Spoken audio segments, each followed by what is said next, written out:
ऐसी ही बेहतरीन कहानियाँ सुनने के लिए केपी नॉवल चैनल को लाइक, शेयर और सब्सक्राइब करें। आने वाली कहानियों के बारे में जानने के लिए हमारे टेलीग्राम से जुड़ें। लिंक डिस्क्रिप्शन में है। BTTH from genius to invincible, अध्याय 81, द बीस्ट टूम। विस्मयादिबोधक चिन्ह, विस्मयादिबोधक चिन्ह, विस्मयादिबोधक चिन्ह, विस्मयादिबोधक चिन्ह। जियाओयान का दिल धड़क उठा, उसकी पुतलियां सिकुड़ गईं। नीलम पंख वाले शेर राजा को वास्तव में 10,000 जानवरों की लौ का ठिकाना पता था। जियाओयान के संयम के बावजूद वह सांस लेने में थोड़ी कठिनाई महसूस कर रहा था। अगर वह मानसिक रूप से तैयार नहीं होता तो शायद वह ये सवाल पूछ लेता कि यह कहाँ स्थित है। लिटिल फेरी डॉक्टर भी बेहद हैरान था। यह एक जानलेवा संकट माना जा रहा था। यह अचानक उनके दरवाजे पर पहुंचाई जा रही स्वर्गीय लौ में कैसे बदल गया। जियाओयान ने जल्दी से अपना संयम वापस पा लिया। उसकी उंगलियां हल्के से मेज पर टैप कर रही थीं और वह नीलम पंख वाले शेर राजा को गंभीरता से देख रहा था। मुझे लगता है कि शेर राजा एक किमियागर के लिए स्वर्गीय लौ के महत्व और आकर्षण को समझता है। इस बात से इनकार नहीं किया जा सकता कि कोई भी स्वर्गीय ज्वाला किमियागरों के लिए एक अद्वितीय आकर्षण रखती है और मैं कोई अपवाद नहीं हूं। फिर जब उसने आगे कहा, हालांकि शेर राजा, एक बॉडी ट्रांसफॉर्मेशन पिल एक उच्च श्रेणी की 7वीं स्तरीय औषधीय गोली है। ये जादुई जानवरों के लिए रैंक 8 तक पहुंचने के लिए प्रवेश टिकट के रूप में प्रसिद्ध है। इसका मूल्य एक कुलीन डू पूर्वज को स्थानांतरित करने के लिए पर्याप्त है। यह उल्लेख करने की आवश्यकता नहीं है कि मेरे पास बॉडी ट्रांसफॉर्मेशन पिल नहीं है। भले ही मेरे पास हो, लेकिन इसे उस जानकारी के लिए व्यापार करना संभव नहीं होगा जिसकी प्रामाणिकता अनिश्चित है। बॉडी ट्रांसफॉर्मेशन पिल सभी जादुई जानवरों द्वारा वांछित खजाना था, क्योंकि इसने उन्हें रैंक 8 में कदम रखने की योग्यता प्रदान की थी। सभी रैंक 8 जादुई जानवर रूपांतरित हो सकते हैं, क्योंकि उस रैंक में प्रवेश करने के लिए परिवर्तन एक शर्त थी। एक जादुई जानवर को रैंक 8 तक आगे बढ़ने के लिए न केवल उसे अपनी रक्तरेखा की सीमाओं को तोड़ना होगा और अपने भौतिक रूप और खेती को बढ़ाना होगा, बल्कि उसे रूपांतरित होने की भी आवश्यकता होगी। यह 8वीं श्रेणी की औषधीय गोलियों के समान था। जबकि निम्न और मध्यवर्ती श्रेणी की 7वीं श्रेणी की गोलियां प्राकृतिक घटनाओं को प्रेरित करती थीं और उच्च श्रेणी की गोलियां पिल लाइटनिंग को आकर्षित करती थीं, 8वीं श्रेणी की औषधीय गोलियों में कुछ और भी था। यह आध्यात्मिक बुद्धि थी। एक आत्मा की उपस्थिति 8वीं श्रेणी की गोलियों की परिभाषित विशेषता थी। इसके बिना वे केवल 8वीं श्रेणी तक पहुंच सकते थे, लेकिन पहुंच नहीं सकते थे। यही सिद्धांत जादुई जानवरों पर भी लागू होता है। यदि कोई जादुई जानवर रूपांतरित नहीं हो सकता और मानव जैसी साधना प्रतिभा प्राप्त नहीं कर सकता, तो वह हमेशा रैंक 7 पर रहेगा। जादुई जानवर के रूपांतरित होने के कई तरीके थे, लेकिन निस्संदेह सबसे सरल तरीका बॉडी ट्रांसफॉर्मेशन पिल के माध्यम से था। एक गोली निगलने से उनकी सभी समस्याएं हल हो सकती थीं। इस प्रकार जादुई जानवरों के दिलों में बॉडी ट्रांसफॉर्मेशन पिल के अपार मूल्य की कल्पना की जा सकती है। हालांकि जियाओयान मूर्ख नहीं था। स्वर्गीय ज्वाला के स्थान के लिए व्यापार करना तो दूर की बात है। भले ही नीलम पंख वाले शेर राजा ने बदले में सीधे 10,000 जानवरों की ज्वाला की पेशकश की हो, ये पर्याप्त नहीं हो सकता है। उच्च श्रेणी की 7वीं श्रेणी की औषधीय गोली का मूल्य 70 से 80,000 आत्मा बिंदुओं के बीच था। इसे उच्च डी क्लास क्यू विधि के लिए बदला जा सकता था, या उचित योजना के साथ संभावित रूप से जियामा साम्राज्य के शाही परिवार को भी उखाड़ फेंका जा सकता था। 22वीं रैंक वाली 10,000 जानवरों की ज्वाला जरूरी नहीं कि इतनी मूल्यवान हो। बेशक ये निश्चित रूप से जियोयान के दिल में इसके लायक था। अगर उसके पास बॉडी ट्रांसफॉर्मेशन पिल होती तो वह निश्चित रूप से 10,000 जानवरों की ज्वाला के लिए इसका व्यापार करता। लेकिन इसे केवल जानकारी के लिए व्यापार करना सवाल से बाहर था। जैसे ही उसने बोलना समाप्त किया, पूरी झोपड़ी एक बार फिर शांत हो गई। केवल लिटिल फेरी डॉक्टर द्वारा चाय डालने और जियोयान द्वारा चाय पीने की आवाज़ें सुनी जा सकती थीं।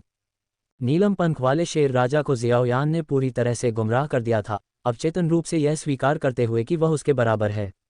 अन्यथा यह इतना शांत नहीं होता। जियाओयान ने औषधीय चाय का एक घूंट लिया, कप को एक नरम खनक के साथ नीचे रखा और मुस्कुराते हुए कहा, शेर राजा, एक किमियागर के रूप में मैं एक स्वर्गीय ज्वाला की बहुत इच्छा करता हूं, जबकि आप एक जादुई जानवर के रूप में एक शरीर परिवर्तन की गोली चाहते हैं। मैं आपकी भावनाओं को समझता हूं। मेरे पास एक प्रस्ताव है, लेकिन मुझे नहीं पता कि शेर राजा इसे सुनने के लिए तैयार होगा या नहीं। उसके शब्द इतने त्रुटिहीन रूप से चुने गए थे कि एक पल के लिए लिटिल फेरी डॉक्टर यह नहीं बता सका कि कौन सा जियाओयान असली था, पिछले आधे महीने वाला या अभी वाला। कौन सा प्रस्ताव? जियाओयान मन ही मन मुस्कुराया, ये जानते हुए कि अब समय आ गया है कि वह वास्तव में स्थिति को बदल दे। इस प्रस्ताव को पेश करने से पहले मैं कुछ जानना चाहता हूँ। शेर राजा, चूंकि आप अग्नि गुण वाले जादुई जानवर हैं जिनकी साधना रैंक 6 तक पहुंच चुकी है, तो आप खुद 10,000 जानवरों की लौ को परिष्कृत क्यों नहीं करते? नीलम पंख वाले शेर राजा ने सवाल पर थोड़ा भौहें सिकुड़ी, लेकिन जवाब नहीं दिया। इस बिंदु पर उसने उत्तर दिया या नहीं यह अब महत्वपूर्ण नहीं था, क्योंकि कभी कभी मौन ही उत्तर होता है। मैं समझ गया। कोई आश्चर्य नहीं कि उसने केवल स्थान प्रदान करने की पेशकश की। ऐसा लगता है कि किसी कारण से रैंक 6 नीलम पंख वाले शेर राजा भी 10,000 जानवरों की लौ को परिष्कृत करने में असमर्थ हैं। जियाओ यान अपने दिल में समझ गया। कारण चाहे जो भी हो, जवाब स्पष्ट था। नीलम पंख वाले शेर राजा के पास 10,000 जानवरों की लौ नहीं हो सकती थी। अन्यथा यदि वह 10,000 जानवरों की ज्वाला को स्वयं परिष्कृत कर सकता है तो उसे अपना रूपांतरण पूरा करने का मौका भी मिल सकता है, जिससे शरीर परिवर्तन की गोली की आवश्यकता ही समाप्त हो जाएगी। मैं अपनी अचानकता के लिए क्षमा चाहता हूँ। जियाओ यान के चेहरे पर ईमानदारी से माफी दिखी। चूंकि शेर राजा स्वर्गीय ज्वाला के ठिकाने को जानता है और उसे औषधीय गोली की आवश्यकता है, जबकि मैं एक कीमियागर हूँ जिसे स्वर्गीय ज्वाला की आवश्यकता है, तो क्यों न हम एक सौदा करें। शेर राजा 10,000 जानवरों की ज्वाला प्राप्त करने में मेरी सहायता कर सकता है, और भविष्य में जब मैं 7वीं श्रेणी का कीमियागर बन जाऊंगा तो मैं निश्चित रूप से दोनों हाथों से शरीर परिवर्तन की गोली पेश करूंगा। जियाओ यान ने दृढ़ विश्वास के साथ कहा। उसकी आंखें एक बच्चे की तरह ईमानदार थीं। जियाओ यान की बातें सुनकर नीलम पंख वाले शेर राजा ठहाके लगाकर हंसे बिना नहीं रह सके। क्या इस लड़के ने इसे मूर्ख समझा? क्या मजाक है? पूरे जियामा साम्राज्य में एक भी 7वीं श्रेणी का कीमियागर नहीं था।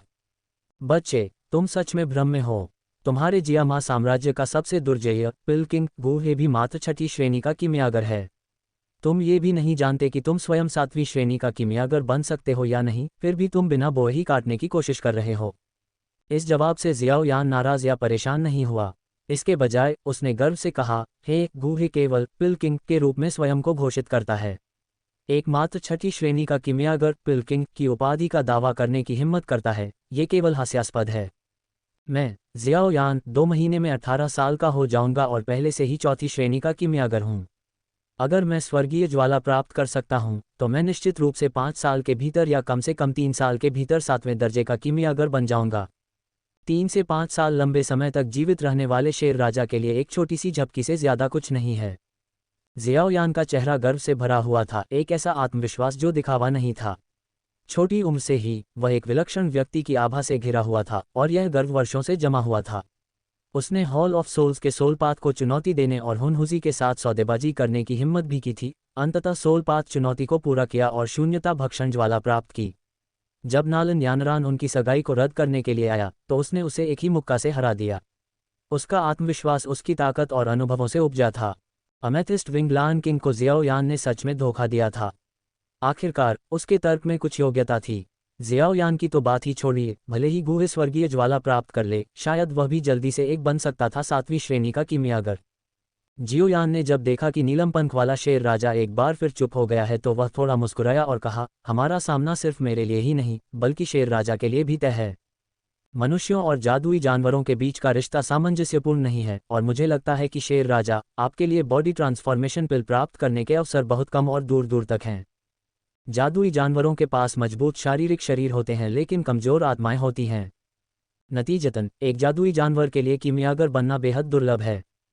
मैं आपको बता सकता हूं कि 10,000 जानवरों की लौ कहाँ स्थित है, लेकिन आपको मुझे 5 साल के भीतर बॉडी ट्रांसफॉर्मेशन पिल प्रदान करनी होगी। ये शब्द सुनकर जियाओ यान मुश्किल से अपनी मुस्कान को रोक पाया। हालांकि ऐसा लग रहा था कि वह अभी भी 10,000 जानवरों की लौ के बारे में जानकारी के लिए बॉडी ट्रांसफॉर्मेशन पिल का आदान प्रदान कर रहा था, लेकिन वह वास्तव में इसे मुफ्त में प्राप्त कर रहा था। जियाओ यान ने वास्तव में वित्तपोषण की अवधारणा में महारत हासिल कर ली थी। अपनी चांदी की जीभ के अलावा कुछ भी नहीं होने के कारण वह दूसरों से मूल्यवान संसाधन हासिल करने में कामयाब रहा। 5 साल, कौन जानता था कि 5 साल बाद क्या होगा। कीमियागर अक्सर शक्तिशाली व्यक्तियों के साथ मौखिक समझौते करते थे, उनकी सेवाओं के बदले में औषधीय गोलियां देने का वादा करते थे और काम पूरा होने के बाद ही उन्हें पूरा करते थे। हालांकि ये तरीका तभी कारगर होता था जब कीमियागर के पास वादा की गई गोली को परिष्कृत करने की क्षमता होती थी। वर्तमान में जियाओ यान में ये क्षमता नहीं थी और वह अपनी संभावित भविष्य की क्षमताओं के आधार पर व्यापार कर रहा था। यहाँ तक कि हुन तियांडी भी जियाओ यान के इस कदम की सराहना करेंगे। लिटिल फेरी डॉक्टर, जो चुपचाप किनारे पर बैठकर सुन रहा था, पूरी तरह से हैरान था। नीलम पंख वाला शेर राजा मूल रूप से जियाओ यान के साथ एक स्कोर तय करने के लिए गुस्से में आया था, लेकिन किसी तरह यह उसे स्वर्गीय ज्वाला का स्थान दे गया और बदले में कुछ भी नहीं मिला। फिर भी अजीब तरह से लिटिल फेरी डॉक्टर और नीलम पंख वाले शेर राजा दोनों को लगा कि इस व्यवस्था में कुछ भी गलत नहीं था।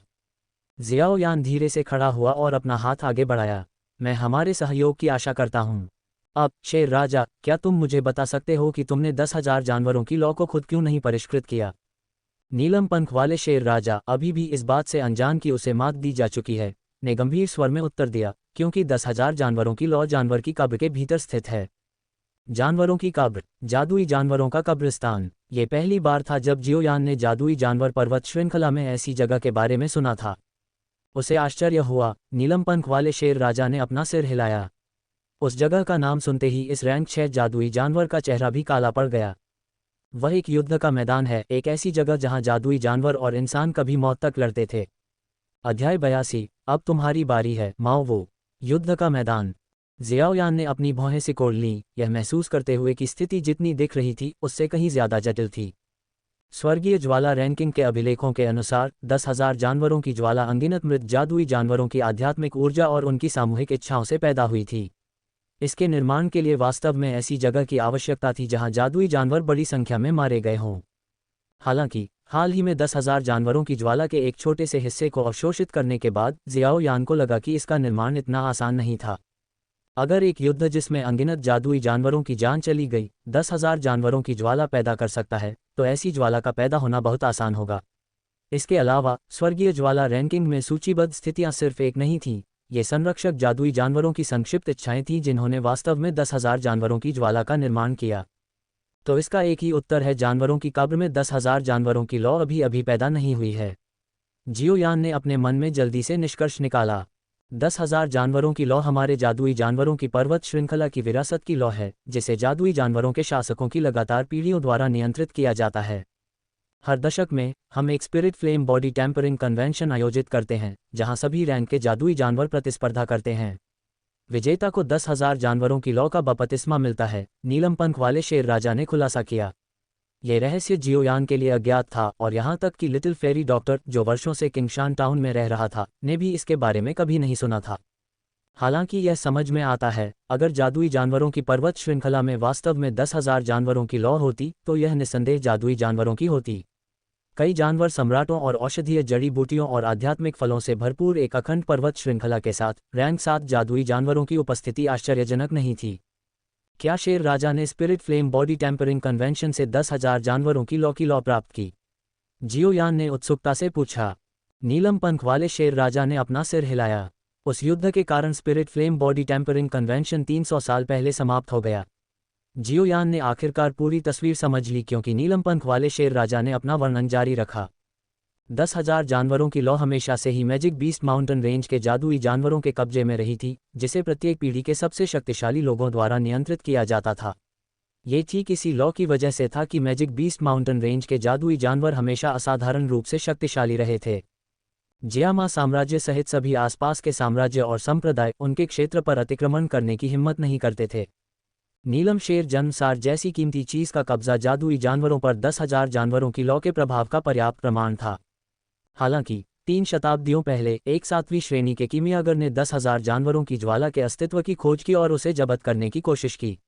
इस कीमियागर ने अंततः 3 कुलीन डू पूर्वजों को भर्ती किया और शीर्ष रैंक 7 जादुई जानवर से 10,000 जानवरों की आध्यात्मिक ज्वाला को जबरन लेने की योजना बनाई, जो जादुई जानवर पर्वत श्रृंखला का स्वामी था। एक अकेला 7वीं श्रेणी का कीमियागर मनुष्यों और जादुई जानवरों के बीच युद्ध को भड़काने के लिए पर्याप्त था। जियाओयान को एक ठंड महसूस हुई जब उसने कीमियागरों के अपार प्रभाव को महसूस किया। विशेष रूप से उच्च श्रेणी के कीमियागर, उनकी एक उच्च श्रेणी की औषधीय गोली पूरे संप्रदाय को उनके इशारे पर सेवा करने के लिए मजबूर कर सकती थी। ये ध्यान दिया जाना चाहिए कि मिस्टी क्लाउड संप्रदाय के पास भी वर्तमान में एक कुलिंडू पूर्वज नहीं था। अंततः मैजिक बीस्ट माउंटेन रेंज के शीर्ष रैंक 7 के स्वामी ने 7वीं श्रेणी के कीमियागर और 3 डू पूर्वजों के हमले का सामना किया और हताश होकर लड़ाई लड़ी और 7वीं श्रेणी के कीमियागर को 10,000 जानवरों की ज्वाला में घसीट लिया, जिसके परिणामस्वरूप उनका आपसी विनाश हुआ। इस युद्ध के कारण 10,000 जानवरों की ज्वाला भी युद्ध की प्रतिशोधी आत्माओं की आक्रोशपूर्ण आभा से दूषित हो गई, जिससे ये जादुई जानवरों के शरीर को शांत करने के लिए अनुपयोगी हो गई। पिछली 3 शताब्दियों में रैंक 7 के जादुई जानवर 10,000 जानवरों की ज्वाला को विरासत में लेने के इरादे से जानवरों की कब्र की यात्रा कर चुके थे। हालांकि दूषित ज्वाला, जो अब युद्ध में दुखद रूप से मारे गए मनुष्यों के आक्रोश से भरी हुई थी, को बिल्कुल भी परिष्कृत नहीं किया जा सका। इसके अलावा उस युद्ध से उत्पन्न अनगिनत प्रतिशोधी आत्माओं ने उस क्षेत्र को उस रूप में परिवर्तित कर दिया जिसे अब जानवरों की कब्र के रूप में जाना जाता है, एक ऐसा खतरनाक स्थान जहां पहुंचना भी सामान्य जादुई जानवरों के लिए बेहद कठिन था। 10,000 जानवरों की ज्वाला की छोटी सी किरण जिसे नीलम पंख वाले शेर राजा ने प्राप्त किया था, उसे अपने छोटे शेर शावक को बेहतर तरीके से पालने और बड़ा करने की आशा के साथ हताश प्रयासों के माध्यम से प्राप्त किया गया था। नीलम पंख वाले शेर राजा की कहानी सुनने के बाद जियोयान अपनी कुर्सी पर पीछे की ओर झुक गया और धीरे धीरे अपनी आंखें बंद कर लीं, गहन चिंतन में। उसने अनुमान नहीं लगाया था कि 10,000 जानवरों की ज्वाला दूषित हो जाएगी। हालांकि ये समझ में आता है, अगर ज्वाला अभी भी शुद्ध थी तो उसे प्राप्त करने की बारी उसकी कैसे हो सकती है। यहाँ तक कि एक 7वीं श्रेणी का कीमियागर भी अंततः इसे प्राप्त करने में विफल रहा और एक विदेशी भूमि में मर गया। उसके लिए एक छोटा सा डू मास्टर ऐसा करने का प्रयास करना सैकड़ों बार मौत को आमंत्रित करने के समान होगा। स्वर्गीय ज्वालाएं स्वाभाविक रूप से स्वर्ग के अवसर और भाग्य का विषय थीं। एक निश्चित स्तर की नियति के बिना इसे प्राप्त करना असंभव था।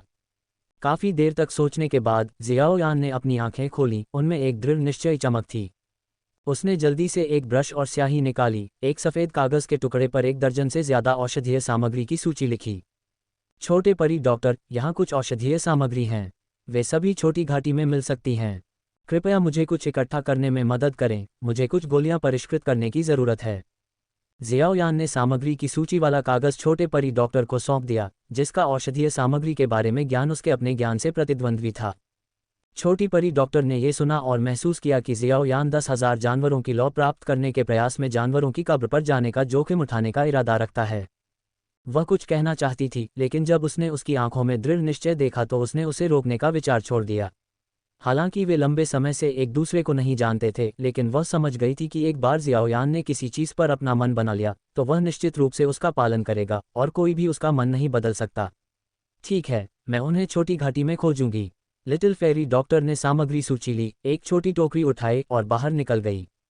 शेर राजा, मुझे एक 4 स्तरीय औषधीय गोली को परिष्कृत करने की आवश्यकता है, लेकिन मुझे 3 प्रकार की कीमती औषधीय सामग्री और रैंक 4 मॉन्स्टर कोर की कमी है। मुझे उम्मीद है कि शेर राजा मुझे उन्हें खोजने में मदद कर सकता है। जियाओयान ने 3 कीमती सामग्रियों के नाम और उनकी पहचान करने वाली विशेषताओं को एक और सफ़ेद कागज़ पर लिख दिया। ये सामग्रियां बेहद दुर्लभ थीं और छोटी घाटी में भी नहीं मिल सकती थीं।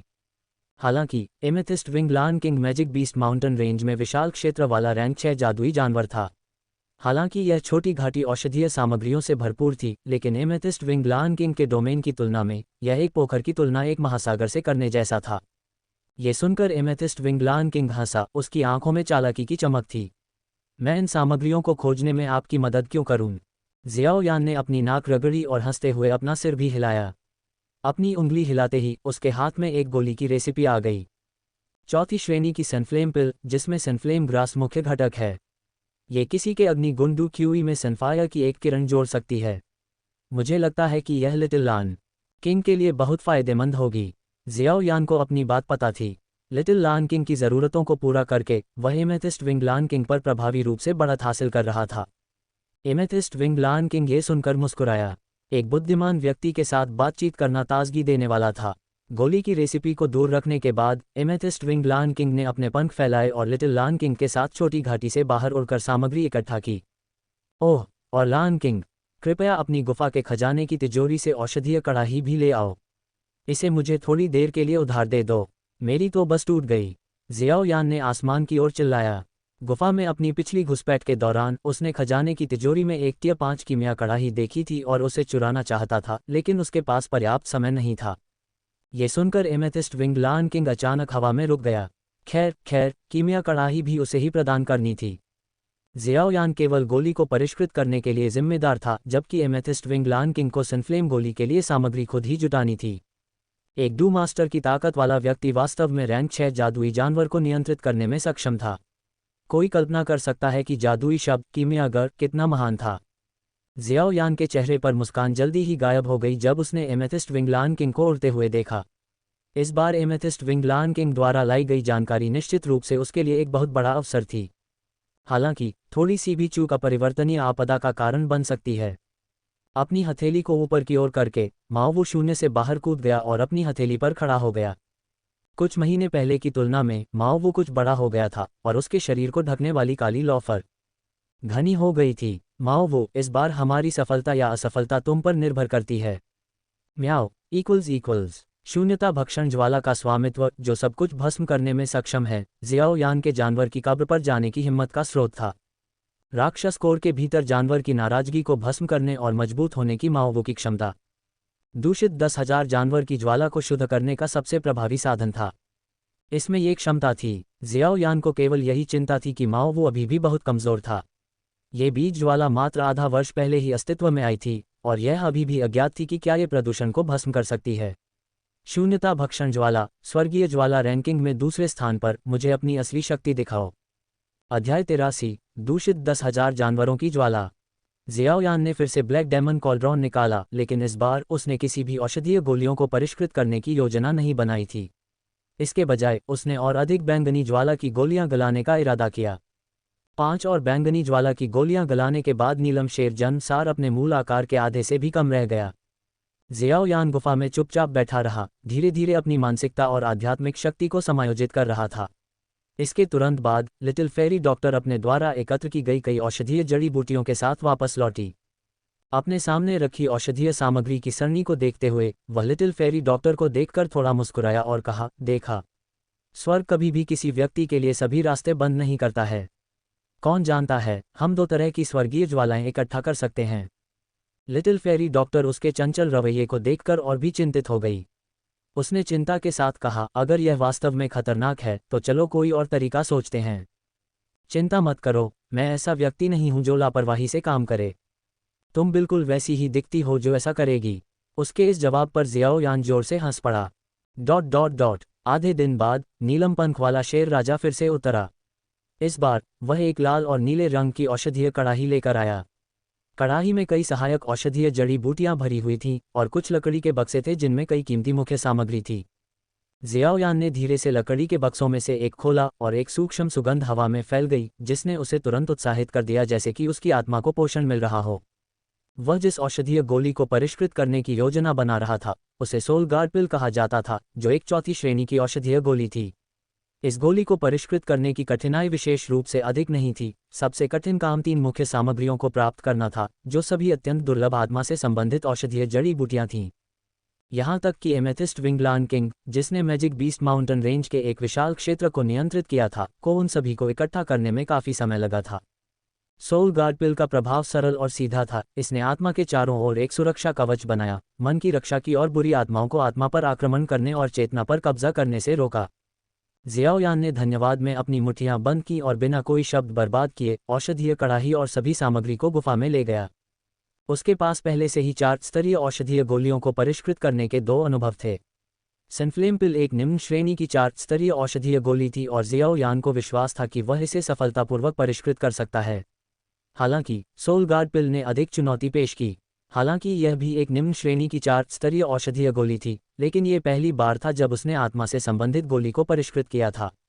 जियाओ यान ने सनफ्लेम पिल्स को परिष्कृत करने के लिए ब्लैक डेमन का उपयोग करने की योजना नहीं बनाई थी। इसके बजाय वह टियर 5 औषधीय कड़ाही का उपयोग करेगा। ब्लैक डेमन का उपयोग करने के लिए माओवू को हर बार उसे बलपूर्वक जगाना पड़ता था। यदि उसकी केंद्रित अवस्था को कई बार बलपूर्वक बाधित किया जाता तो वह फिर से उस अवस्था में प्रवेश करने में असमर्थ हो सकता था। पिछले आधे महीने के अभ्यास और उसकी पिछली सफलताओं की बदौलत सनफ्लेम पिल को परिष्कृत करने की प्रक्रिया बहुत आसानी से चली। अंत में वह एक ही बैच से 4 गोलियां बनाने में भी कामयाब रहा, बिना किसी बर्बादी के सभी औषधीय गुणों को पूरी तरह से निकाल लिया। शेर राजा को गोलियां फेंकने के बाद जियाओ यान ने भूलने का नाटक किया और औषधीय कड़ाही को वापस किए बिना सीधे गुफा में रख दिया। ये स्पष्ट था कि वह किसी और की औषधीय कड़ाही को अपने पास रखना चाहता था।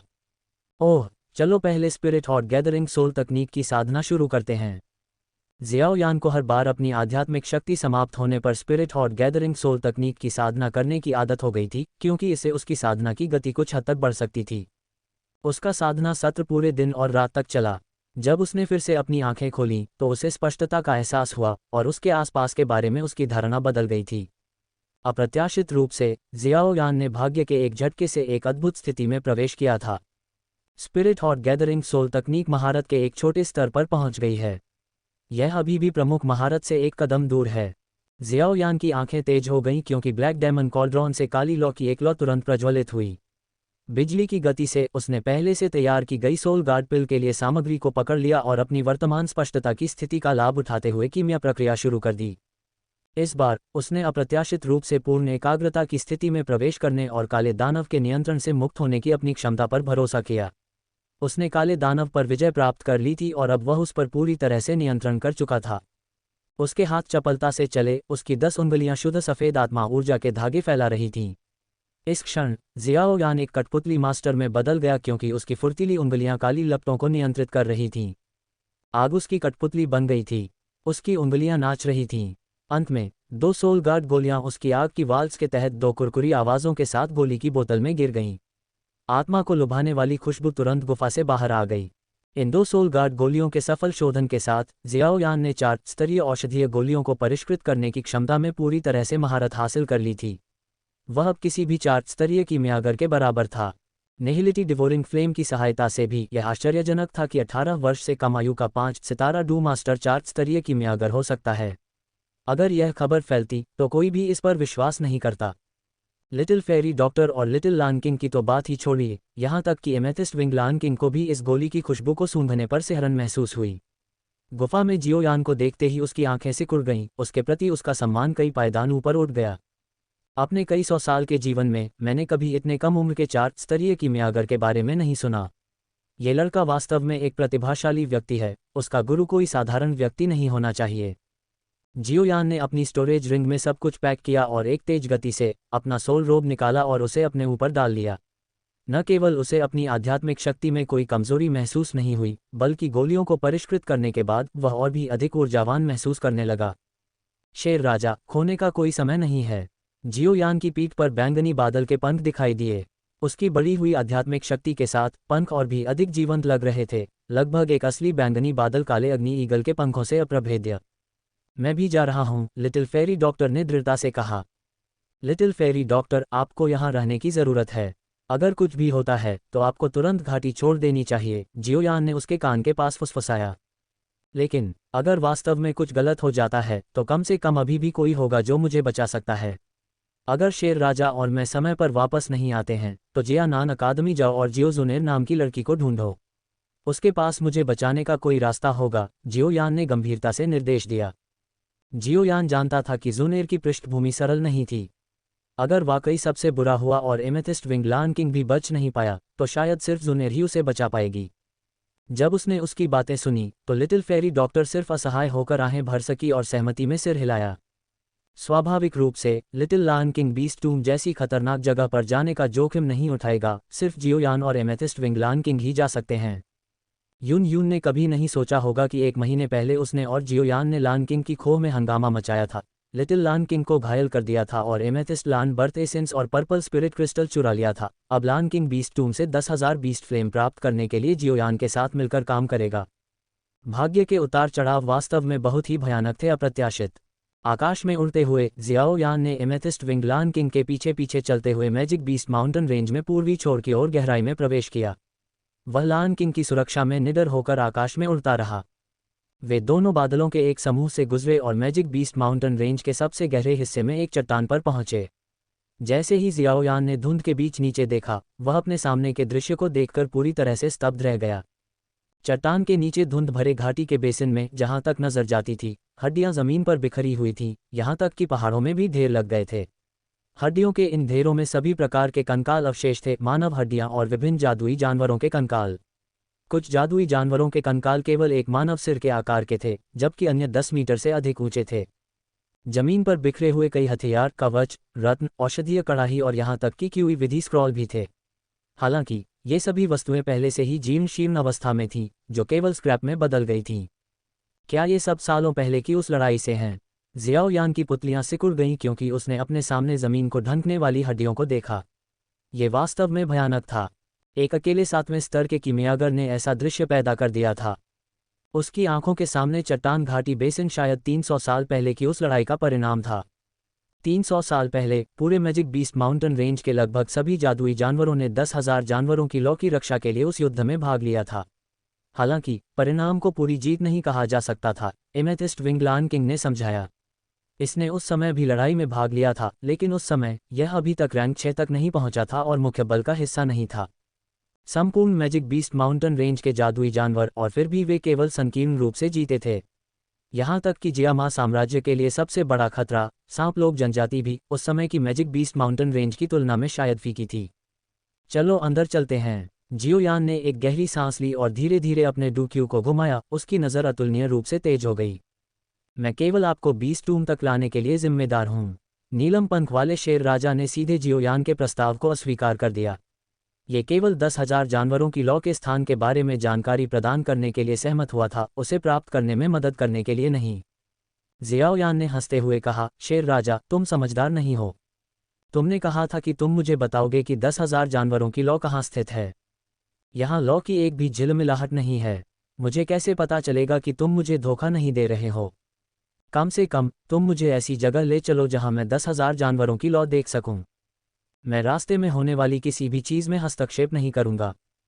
चिंता मत करो, मैं इतना कमज़ोर नहीं हूं। जैसे ही उसके शब्द निकले, अचानक एक हल्की आवाज़ गूंजी। धुंध के गुबार उसके पीछे इकट्ठा हुए और तुरंत एक मानव सिलहुट में संघनित हो गए। ये धुंधली आकृति एक भूतिया छाया की तरह उस पर झपटी, मानो उसके दिमाग पर आक्रमण करने और उसे अपने वश में करने की कोशिश कर रही हो। अचानक एक गुनगुनाहट की आवाज़ के साथ शून्य विकृत हो गया। काली लपटों का एक समूह भूतिया आकृति के चारों ओर एक ब्लैक होल की तरह घूम गया और कुछ ही क्षणों में उसे निगल गया। यहाँ तक कि नीलम पंख वाले शेर राजा भी जियोयान को इतनी आसानी से एक भूतिया आकृति को खत्म करते देख आश्चर्यचकित हुए बिना नहीं रह सके। हालांकि यह अभी भी बीस्ट टूम का बाहरी इलाका था, जहां भूतिया आकृतियां मृतक डू मास्टर्स और डू ग्रैंड मास्टर्स के आक्रोश से बनी थीं, लेकिन उन्हें इतनी आसानी से खत्म नहीं किया जा सकता था। क्या कुछ गड़बड़ है, शेर राजा? अब हम आगे बढ़ सकते हैं, जियोयान ने बेपरवाही से मुस्कुराते हुए कहा। इस बार वह 10,000 बीस्ट फ्लेम प्राप्त करने के लिए दृढ़ था। अध्याय 84, भूमिगत गुफा। एमेथिस्ट विंग लायन किंग की आंखें थोड़ी सिकुड़ गईं। तथ्य यह है कि जियाओयान पहले रैंक 3 लिटिल लायन किंग के पंजे से बचने में कामयाब रहा था। इससे पहले ही साबित हो चुका था कि उसकी ताकत निश्चित रूप से एक साधारण डू मास्टर की तरह सरल नहीं थी। ये सिर्फ उसकी सीमाओं की सीमा को न जानने का मामला था। यहाँ की ज़मीन पूरी तरह से मृत है। जियाओयान बीस्ट टूम में चला गया। 300 साल बाद भी घास का एक भी पत्ता नहीं उगा था और मिट्टी पूरी तरह से बेजान थी। कोई कल्पना कर सकता है कि वह लड़ाई कितनी भयंकर रूप से लड़ी गई होगी।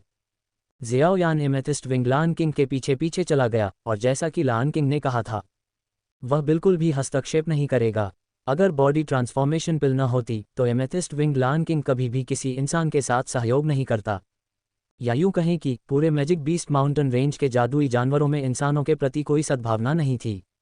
म्याओ, तारांकन। माओवू ने एक भूतिया आकृति के शरीर में पंजा घुसाते हुए ऐसा लग रहा था कि वह एक all you can eat buffet में प्रवेश कर गया है। निहिलिटी डिवोरिंग फ्लेम भड़क उठी और एक पल में युद्ध में दुखद रूप से मारे गए लोगों के आक्रोश से पैदा हुए भूतिया आंकड़े काली लपटों द्वारा भस्म हो गए और शून्य में बदल गए। केवल डू मास्टर और डू ग्रैंड मास्टर की भूतिया आकृतियों का उल्लेख नहीं करना, यहाँ तक कि मानव जैसी दिखने वाली डू स्पिरिट भूतिया आकृति भी निहिलिटी डिवोरिंग फ्लेम की भक्षण शक्ति से बच नहीं सकती थी। जितना अधिक एमेथिस्ट विंग लायन किंग ने देखा, उतना ही यह गंभीर होता गया। इसने अनुमान लगाया था कि खतरों के बारे में सुनने के बाद बीस्ट टूम में प्रवेश करने की हिम्मत करने के लिए जियोयान के पास अपना खुद का तुरुप का पत्ता होना चाहिए। हालांकि उसे उम्मीद नहीं थी कि यह तुरुप का पत्ता इतना भयंकर होगा। वह काली लॉ कोई साधारण लॉ नहीं है।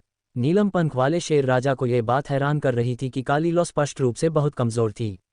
जब उसने पहली बार गुफा में लॉ देखी थी तब उसका तापमान लिटिल लायन किंग की नीलम लॉ से भी कम था। हालांकि अब यह कुछ हद तक बढ़ गई थी, लेकिन यह अभी भी लिटिल लायन किंग की नीलम लॉ के बराबर ही थी। फिर भी इसमें एक बेहद भयानक भक्षण करने की क्षमता थी।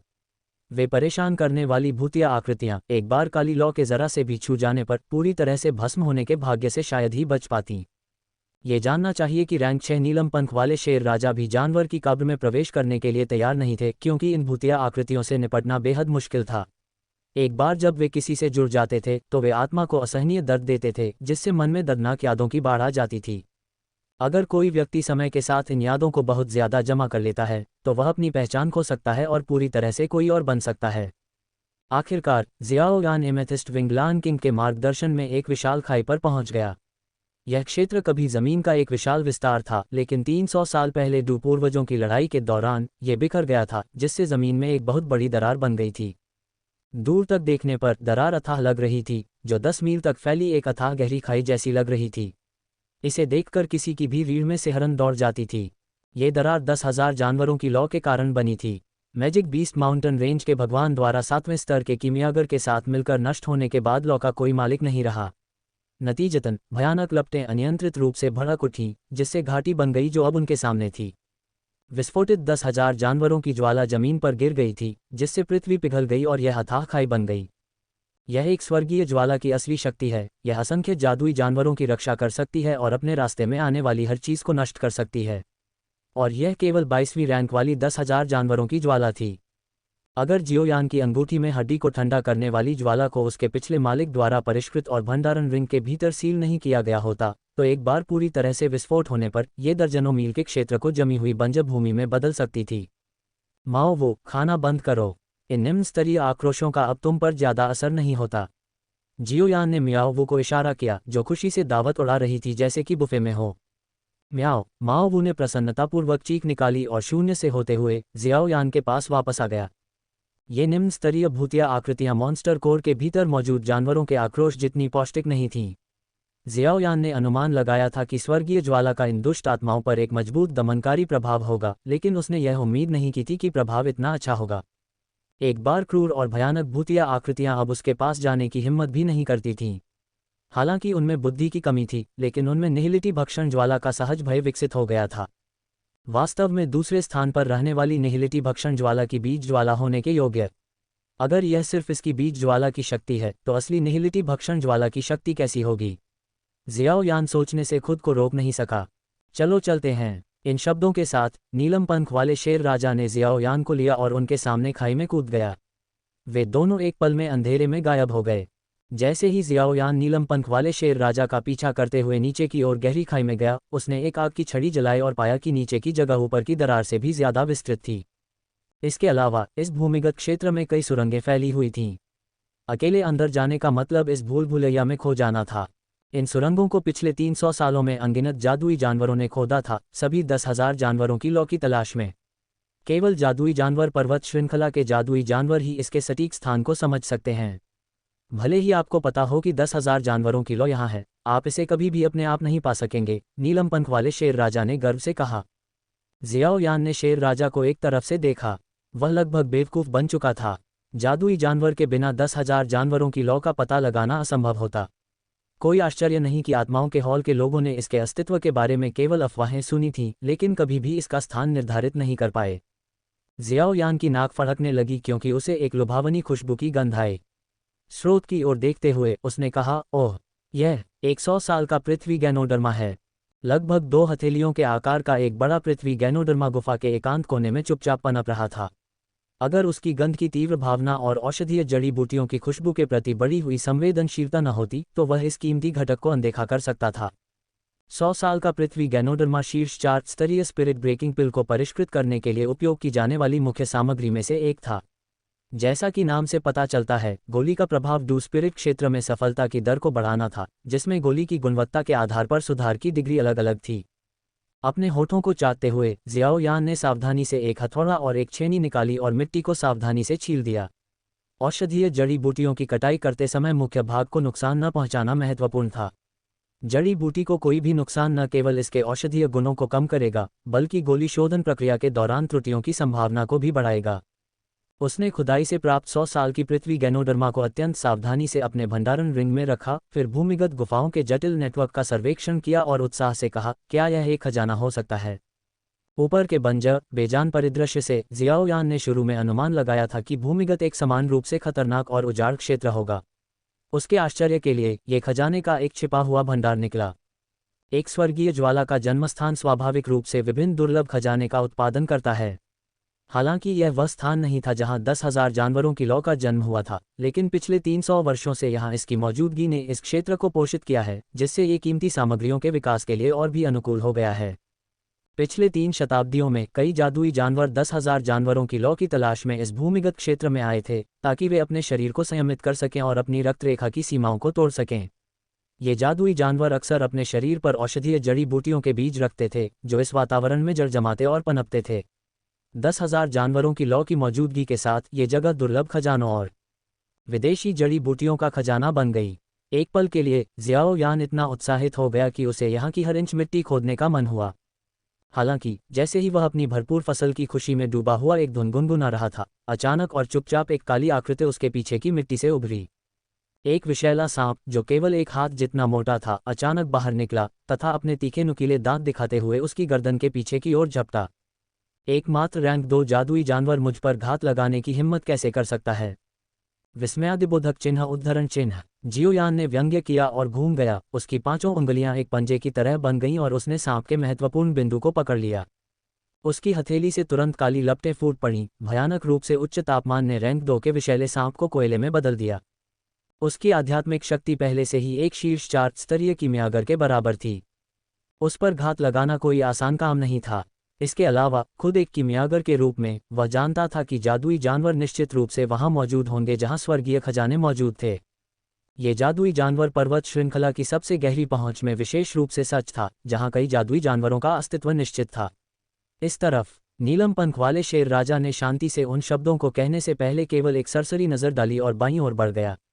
ये छोटी मोटी धमकियां बच्चों के खेल से ज्यादा कुछ नहीं थीं, असली खतरे अभी भी आगे थे। जियो ने बहुत कम सोचा, यान और एमेथिस्ट विंगलान किंग को पता है कि बीस्टूम की खाई के दूसरे छोर पर दो आकृतियां चुपचाप अंदर कूद गई थीं। अरे दोस्तों, अब आप मेरे पट्रियन पर मेरे दूसरे अनुवाद प्रोजेक्ट के पहले अध्यायों तक जल्दी पहुंच प्राप्त कर सकते हैं। इस घोषणा के अनुसार 16 अध्याय मुफ्त सदस्यों के लिए जारी किए गए हैं। ये दूसरा प्रोजेक्ट एक डोलो डालू टू फैनफिक है जिसका नाम glory of the unrevealed angel है। आपको बस एक मुफ्त या सशुल्क टियर सदस्य के रूप में सदस्यता लेनी है और अपने टियर के लिए वर्तमान में उपलब्ध सभी अध्यायों तक पहुंचने के लिए संग्रह टैब में प्रवेश करना है। एक बार जब नियमित अध्यायों की अच्छी संख्या जमा हो जाएगी तो मैं कहानी को अन्य प्लेटफॉर्म पर भी प्रकाशित करूंगा। मुझे उम्मीद है कि आप उस बेहतरीन कहानी को एक मौका देंगे। इसे पढ़कर अच्छा लगा और आपके समर्थन के लिए धन्यवाद। अध्याय 85 याओली। ये सब क्या हैं? जियाओयान ने अपने विस्फोटक कदमों को एक जोरदार धमाके के साथ सक्रिय किया और हमले से बचने के लिए अत्यधिक गति से पीछे की ओर छलांग लगाए। वह कुछ हद तक आश्चर्यचकित था क्योंकि वह अपने सामने 3 अलग अलग प्रकार के जादुई जानवरों को देख रहा था। उसका ऑक्टिन ब्लास्ट इन जादुई जानवरों को एक ही मुक्के से मारने में विफल रहा था।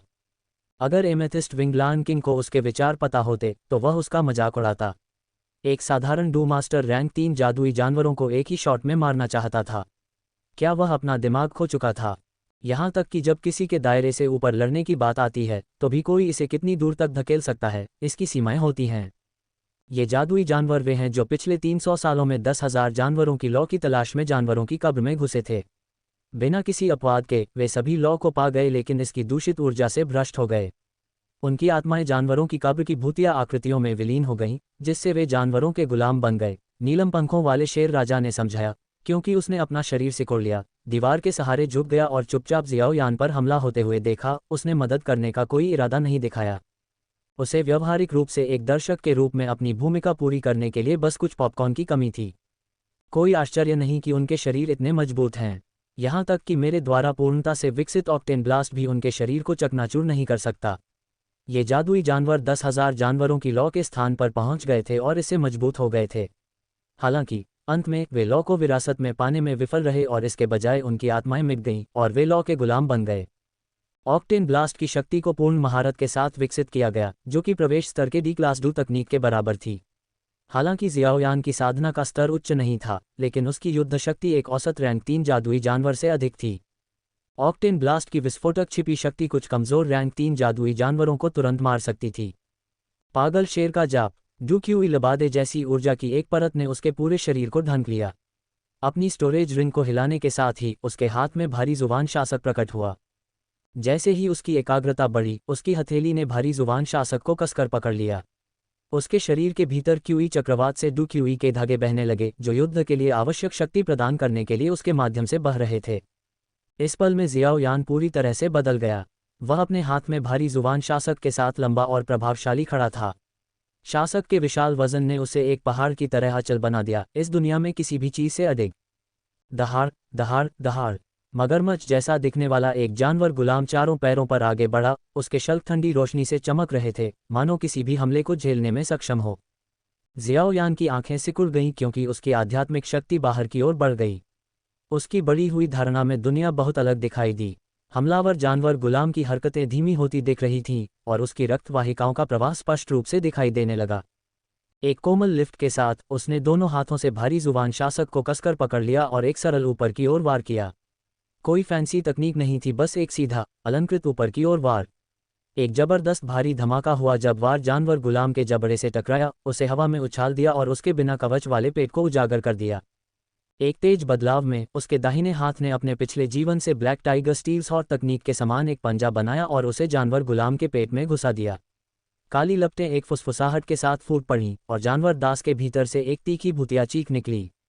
जियाओ यान ने जानवर दास के शरीर से भूतिया आकृति को निकाला और उसे हवा में फेंक दिया।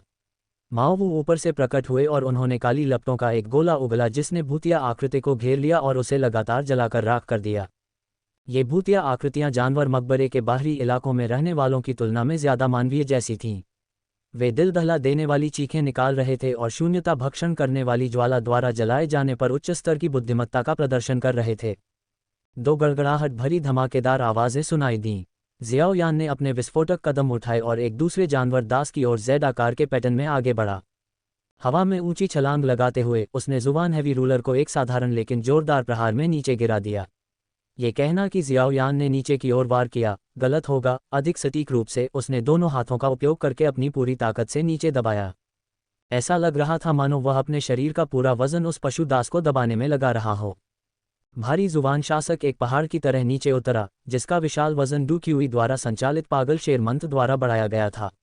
इस भयानक गुरुत्वाकर्षण बल ने जानवर दास को सीधे शासक के नीचे दबा दिया। जियाओ यान की आध्यात्मिक शक्ति ने जानवर दास के भीतर भूतिया आकृति को बंद कर दिया। उसकी 5 उंगलियां उसके शरीर में घुस गईं और काली लपटों का उपयोग करके सीधे भूतिया आकृति को बाहर निकाल दिया। ज्वाला विभक्त सुनामी। जियाओ यान ने अपना सिर भी नहीं घुमाया, क्योंकि उसकी आध्यात्मिक शक्ति ने पहले ही महसूस कर लिया था कि अंतिम जानवर दास उसकी ओर झपट रहा है। जिस क्षण वह मुड़ा, बिना किसी दूसरे विचार के उसने ज्वाला विभक्त सुनामी को छोड़ दिया। काली लपटों ने पूरे भारी जुबान शासक को घेर लिया। जैसे ही जियाओ यान ने भारी जुबान शासक को नीचे की ओर घुमाया, दुनिया की ऊर्जा बढ़ गई। गुफा में एक कुचला हुआ निशान दिखाई दिया और यहाँ तक कि अंतरिक्ष में भी छोटी छोटी दरारें दिखाई देने लगीं। ये शून्यता भक्षण ज्वाला की शक्ति थी, इसने खाली जगह के एक छोटे से हिस्से को जला दिया था। ऐसी शक्ति बेहद भयावह थी। उस क्षणभंगुर क्षण में ऐसा लग रहा था मानो काली ज्वाला से घिरे शासक की चमक अंतरिक्ष को भी चीर सकती है। धमाका धमाका धमाका। शून्यता भक्षण ज्वाला से भरी ज्वाला विभाजक सुनामी भयानक रूप से शक्तिशाली थी। जटिल और घुमावदार गुफा प्रणाली को चीर दिया गया। इसके बाद कई बड़े छेद हो गए। न केवल जानवर दासों के भीतर भूतिया आकृतियां नष्ट हो गईं, बल्कि 10,000 जानवर ज्वाला द्वारा बढ़ाए गए उनके भौतिक शरीर भी शून्य में गायब हो गए। नीलम पंख वाले शेर राजा ने आश्चर्य से हौंफते हुए जियाओ यान को देखा। उसका दिल सदमे से कांप रहा था। इस डू तकनीक की शक्ति, अगर उसकी कमजोर साधना न होती तो वह पूरी गुफा को चीर सकता था। जियाओ यान ने अपने डू क्यू को फिर से भरने के लिए अपने मुंह में एक तीसरी श्रेणी की ग्रैंड क्यू रिकवरी पिल डाली। निहिलिटी डिवोरिंग फ्लेम के साथ संयोजन में डी क्लास डू तकनीक का उपयोग करने से खपत वास्तव में बहुत अधिक थी। हालांकि इसमें जो शक्ति थी वह भी बेजोड़ थी। 7 स्टार स्तर से नीचे के डू ग्रैंड मास्टर इस प्रहार का सामना करने में असमर्थ होंगे। उन्नत डू स्पिरिट आत्मा शरीर, हालांकि वे थोड़े अलग हैं। अपनी डू क्यू को पुनः प्राप्त करने के बाद जियाओ यान ने 3 भूतिया आकृतियों को भस्म होते हुए देखने के लिए अपना सिर उठाया। ये भूतिया आकृतियां बाहर की आकृतियों से थोड़ी भिन्न थीं। कम से कम उनके पास उच्च बुद्धि थी और जलने पर वे चिल्लाते थे।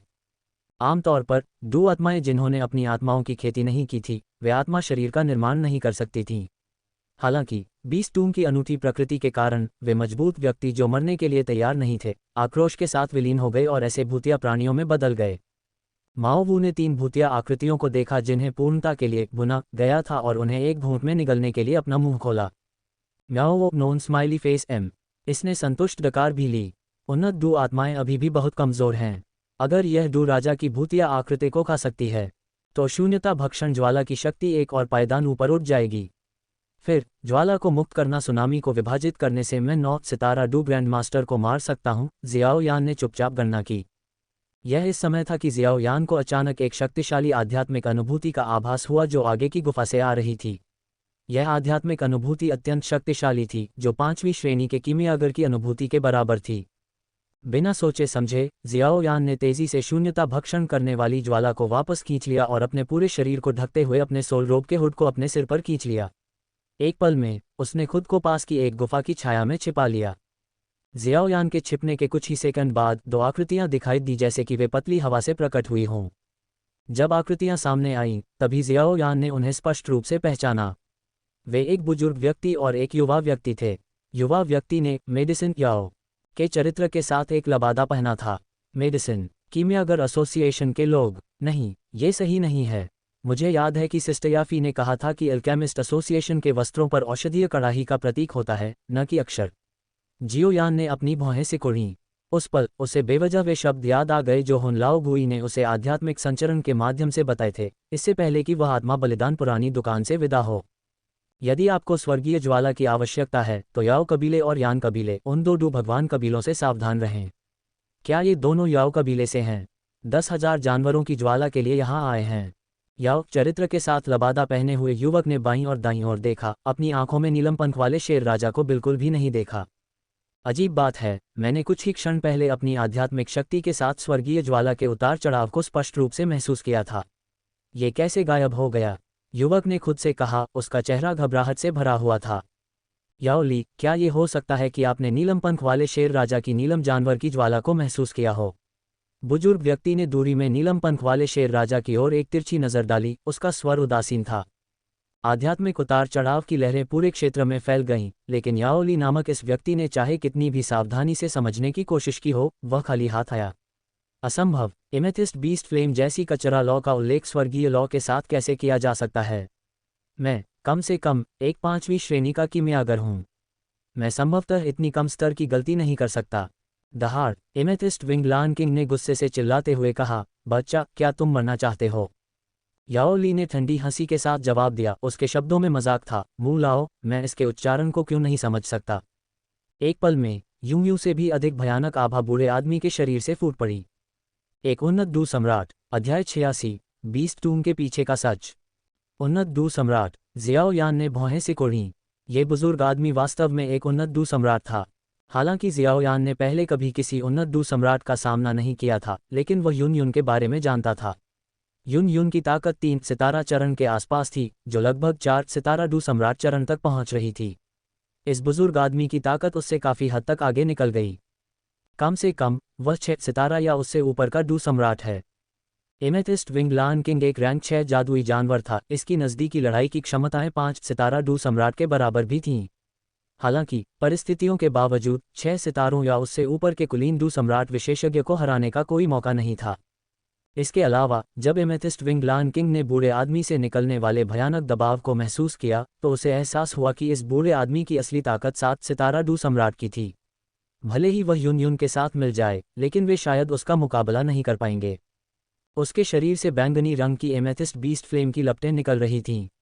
मैजिक बीस्ट माउंटेन रेंज के बीस्ट सम्राट के रूप में उसकी गरिमा उसे पीछे हटने की अनुमति नहीं देगी। मानव, ये मैजिक बीस्ट माउंटेन रेंज है। यह आपके लिए जंगली दौड़ने की जगह नहीं है। एमेथिस्ट विंगलान किंग ने दहाड़ लगाए। आखिरकार ये मैजिक बीस्ट माउंटेन रेंज की गहराई थी और यह आसपास का सबसे मजबूत जादुई जानवर नहीं था। मैजिक बीस्ट माउंटेन रेंज के भीतर अभी भी रैंक 7 जादुई जानवर था। हालांकि जब तक बिल्कुल आवश्यक न हो, वह उस रैंक 7 जादुई जानवर को शामिल करने की कोई इच्छा नहीं रखता था।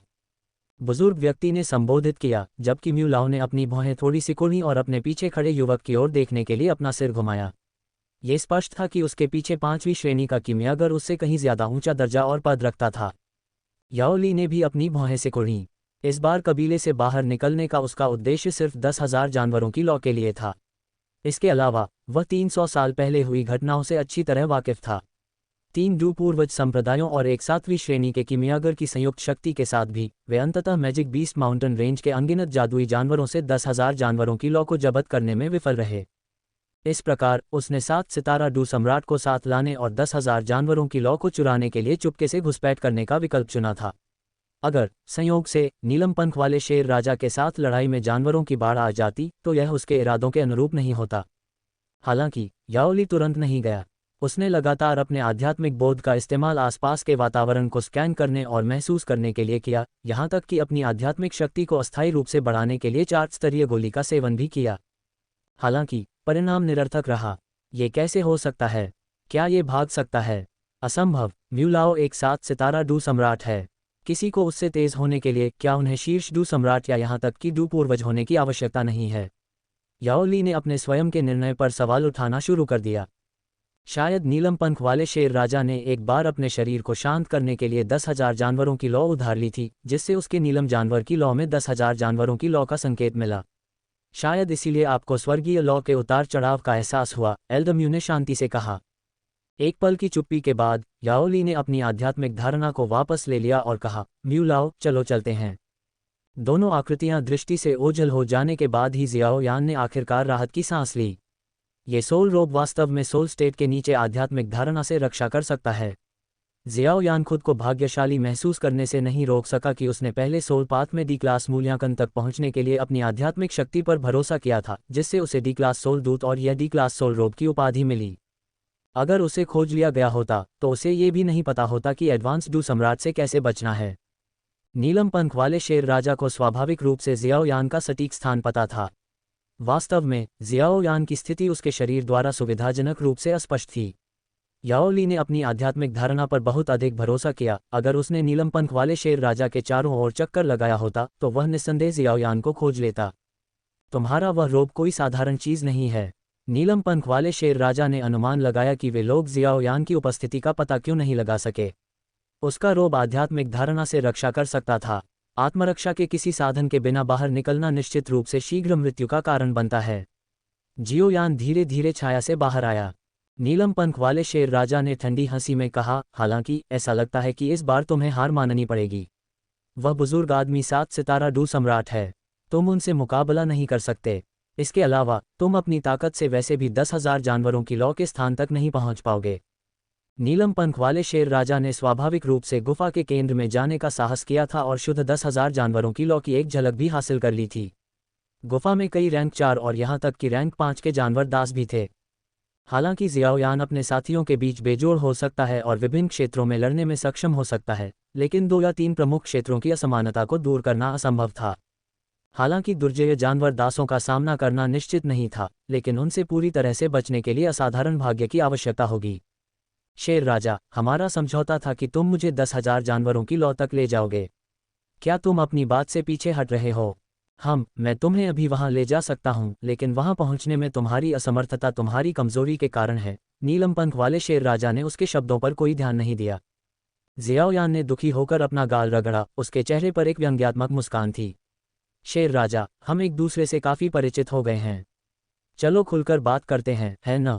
इस दुनिया में ऐसा कोई सौदा नहीं है जो नहीं किया जा सकता, बस सवाल यह है कि क्या दांव काफी ऊंचे हैं।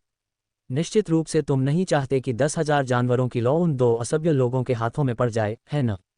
नीलम पंख वाले शेर राजा को जवाब देने की इच्छा हुई। तुम दोनों शुरू में उनसे भी ज्यादा असभ्य थे। एक 7वीं स्तरीय गोली, बॉडी ट्रांसफॉर्मेशन पिल के अलावा आपको 3 साल में मुझे एक और 7वीं स्तरीय गोली देनी होगी। समय आने पर हम तय करेंगे कि यह किस तरह की होगी। डो सम्राट की सहायता लेने के लिए आमतौर पर 6ठी स्तरीय गोली की आवश्यकता होती है, जिससे 7वीं स्तरीय गोली का नुकसान होता है। हालांकि जियाओ यान के पास वर्तमान में विकल्पों की कमी थी और वह खुद वर्तमान में 7वीं स्तरीय गोली को परिष्कृत करने में असमर्थ था। एमेथिस्ट विंगलान किंग ने स्पष्ट रूप से सट्टा निवेश की कला को समझ लिया था। रैंक 6 के जादुई जानवर के लिए 7वीं स्तरीय गोली प्राप्त करने के लिए भाग्य और साधनों का एक उपाय वास्तव में आवश्यक था। सौदा, अब मुझे जितनी जल्दी हो सके 10,000 जानवरों की लौ के स्थान पर ले चलो। जियो यान बिना किसी हिचकिचाहट के सहमत हो गया। जैसा कि कहावत है, जब आप गहरे कर्ज में हो तो एक और क्या मायने रखता है। उसके पास पहले से ही एक बॉडी ट्रांसफॉर्मेशन पिल बकाया था, इसलिए उसे एक और लेने में कोई आपत्ति नहीं थी। निश्चिंत रहें, वे हमसे तेज नहीं होंगे क्योंकि 10,000 जानवरों की लौ सुरंगों से होकर गुजरती है। नीलम पंख वाले शेर राजा की आंखों में चालाकी की झलक दिखी। कोई आश्चर्य नहीं कि यहाँ की सुरंगें इतनी जटिल और आपस में जुड़ी हुई हैं, यह इसी कारण से है। जियो यान को आखिरकार समझ में आ गया कि यहाँ आने वाले जादुई जानवरों को हर जगह सुरंग क्यों खोदनी पड़ती है। पता चला कि 10,000 जानवरों की लौ चल सकती है।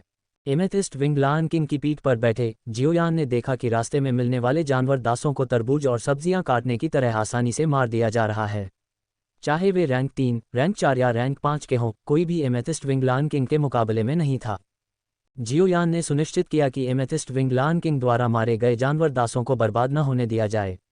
उसने निहिलिटी भक्षण करने वाली लौ को उन सभी को भस्म करने दिया। चाहे वे कितने भी अराजक अवशेष क्यों न हो, दुनिया में किसी भी चीज को भस्म करने वाली लौ के सामने वे सभी बच्चे के फॉर्मूले की तरह थे। जब तक निहिलिटी भक्षण करने वाली लॉ को मजबूत किया जा सकता है, तब तक 10,000 जानवरों की लॉ को परिष्कृत करने की उसकी संभावना और भी बढ़ जाएगी। शेर राजा, रुको, जियाओ यान ने अचानक गहरी आवाज में पुकारा। हमें अभी भी काफी आगे जाना है। अगर हम उनसे धीमे रहे तो आपको 10,000 जानवरों की लॉ को परिष्कृत करने का मौका नहीं मिलेगा, नीलम पंख वाले शेर राजा ने हैरान होकर कहा। जियाओ यान की अभिव्यक्ति गंभीर थी क्योंकि वह साफ सुरंगों के चारों ओर देख रहा था। हमें काफी समय से एक भी जानवर गुलाम नहीं मिला है। तभी नीलम पंख वाले शेर राजा को झटके से एहसास हुआ कि काफी समय से एक भी जानवर गुलाम नहीं दिखाई दिया है। संयोग नहीं, ये सही नहीं है। यहाँ जादुई जानवरों के कई नए निशान हैं जो साबित करते हैं कि कुछ समय पहले यहाँ काफी संख्या में जानवर गुलाम रहे होंगे।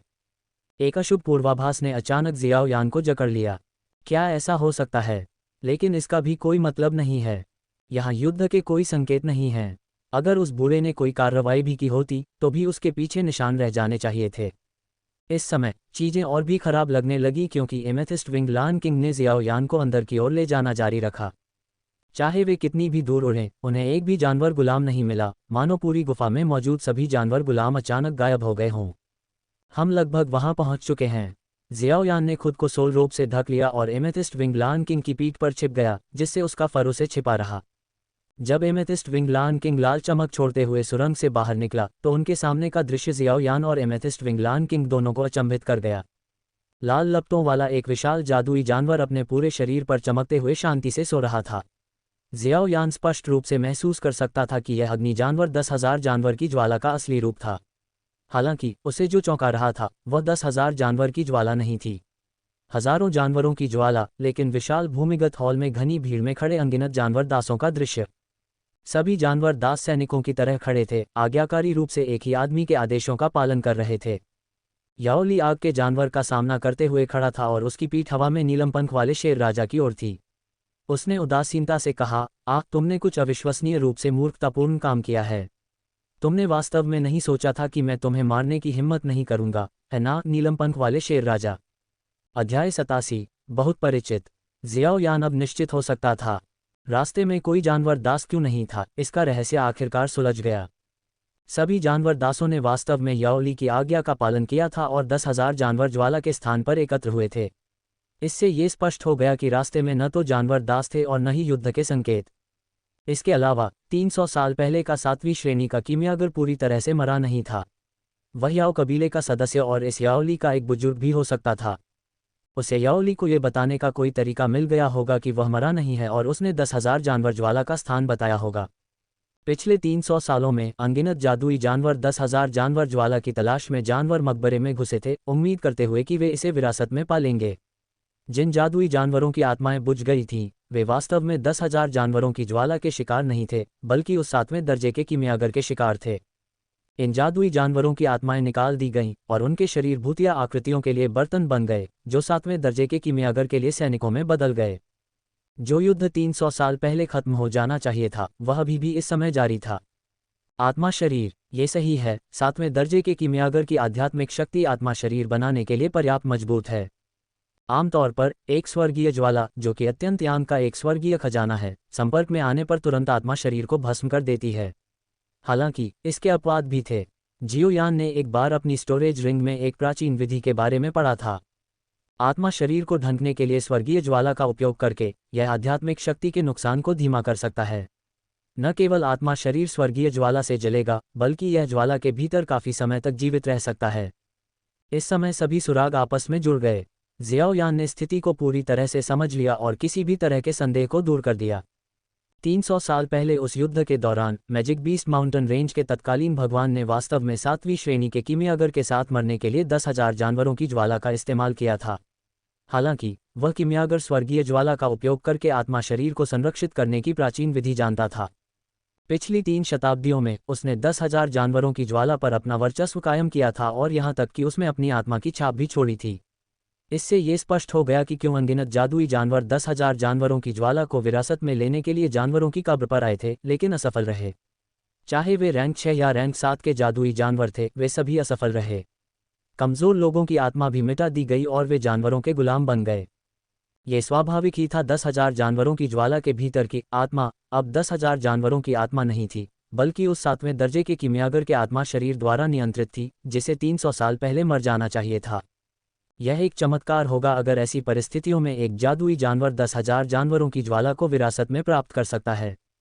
निस्संदेह इस याओली को आध्यात्मिक संचरण प्राप्त हुआ था और वह 10,000 जानवरों की ज्वाला, या बल्कि अपने पूर्वज की आत्मा शरीर को पुनः प्राप्त करने के लिए आया था। इसलिए याओली नीलम पंख वाले शेर राजा से पहले यहाँ पहुँच गया, वह रास्ता जानता था। याओली नीलम पंख वाले शेर राजा की ओर पीट करके अग्नि जानवर का सामना करते हुए हवा में खड़ा था। उसने उदासीनता से कहा, तुमने कुछ अविश्वसनीय रूप से मूर्खतापूर्ण काम किया है।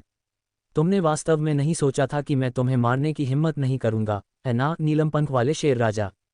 हालांकि एमेथिस्ट विंगलान किंग जियाओयान जितना तेज तर्रार नहीं था और पूरी स्थिति को तुरंत समझ नहीं पाया, लेकिन उसे पता था कि हालात बहुत खराब दिख रहे थे।